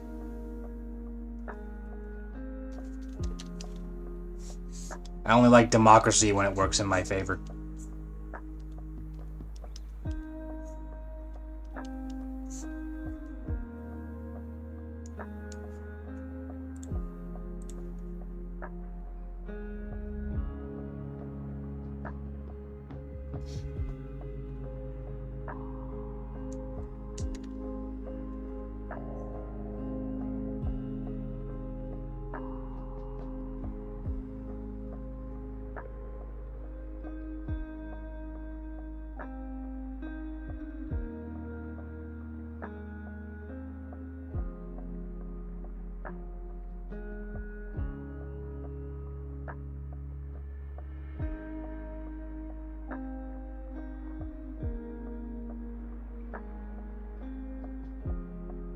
You know, since this is my channel and my stream, I could just, you know, suspend habeas corpus. I could just be like, nah. Enact martial law.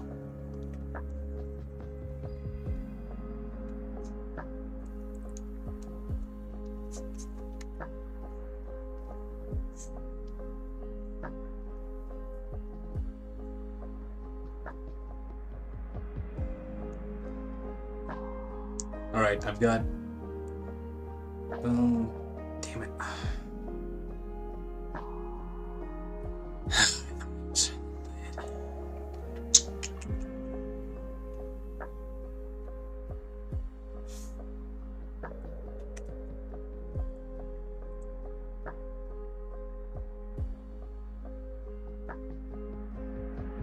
I'll keep this stream going, or this poll going until I leave.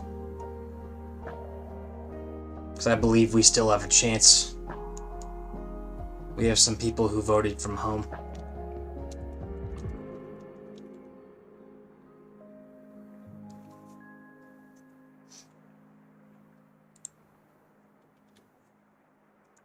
Alright. 2 more. I think I can make it.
See you later, Domino.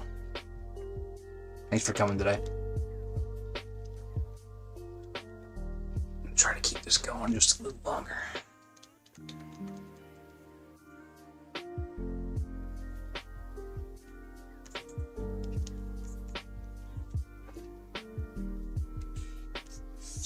Funky drawing, but whatever.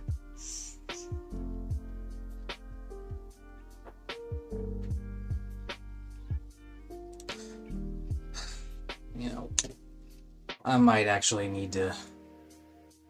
I might need to call it here. I'm actually starting to feel a little bit of a twinge in my back.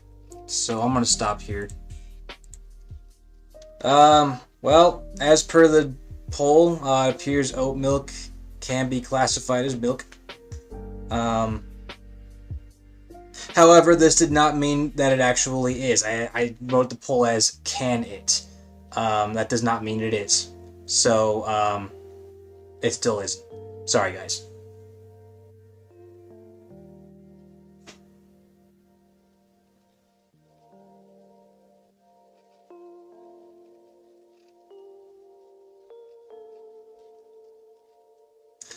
All right, I'm gonna wrap it up to you guys.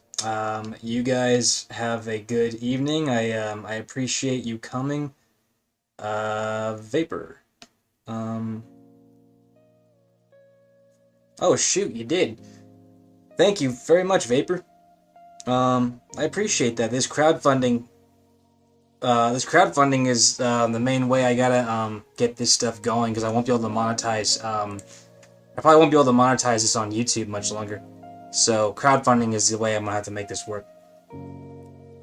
So I appreciate that. Every bit helps. I'll start thinking of benefits for you guys. Yeah, I got it going right here.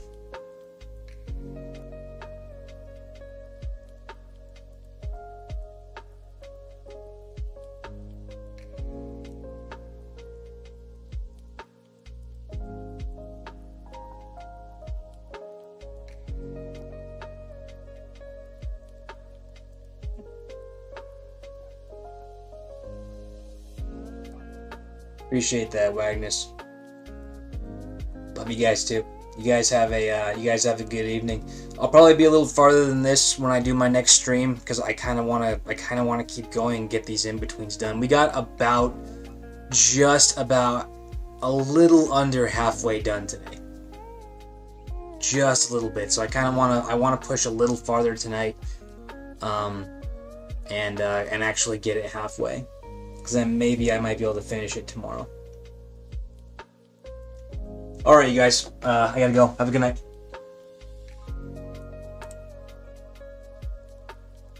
Thank you again, Vapor.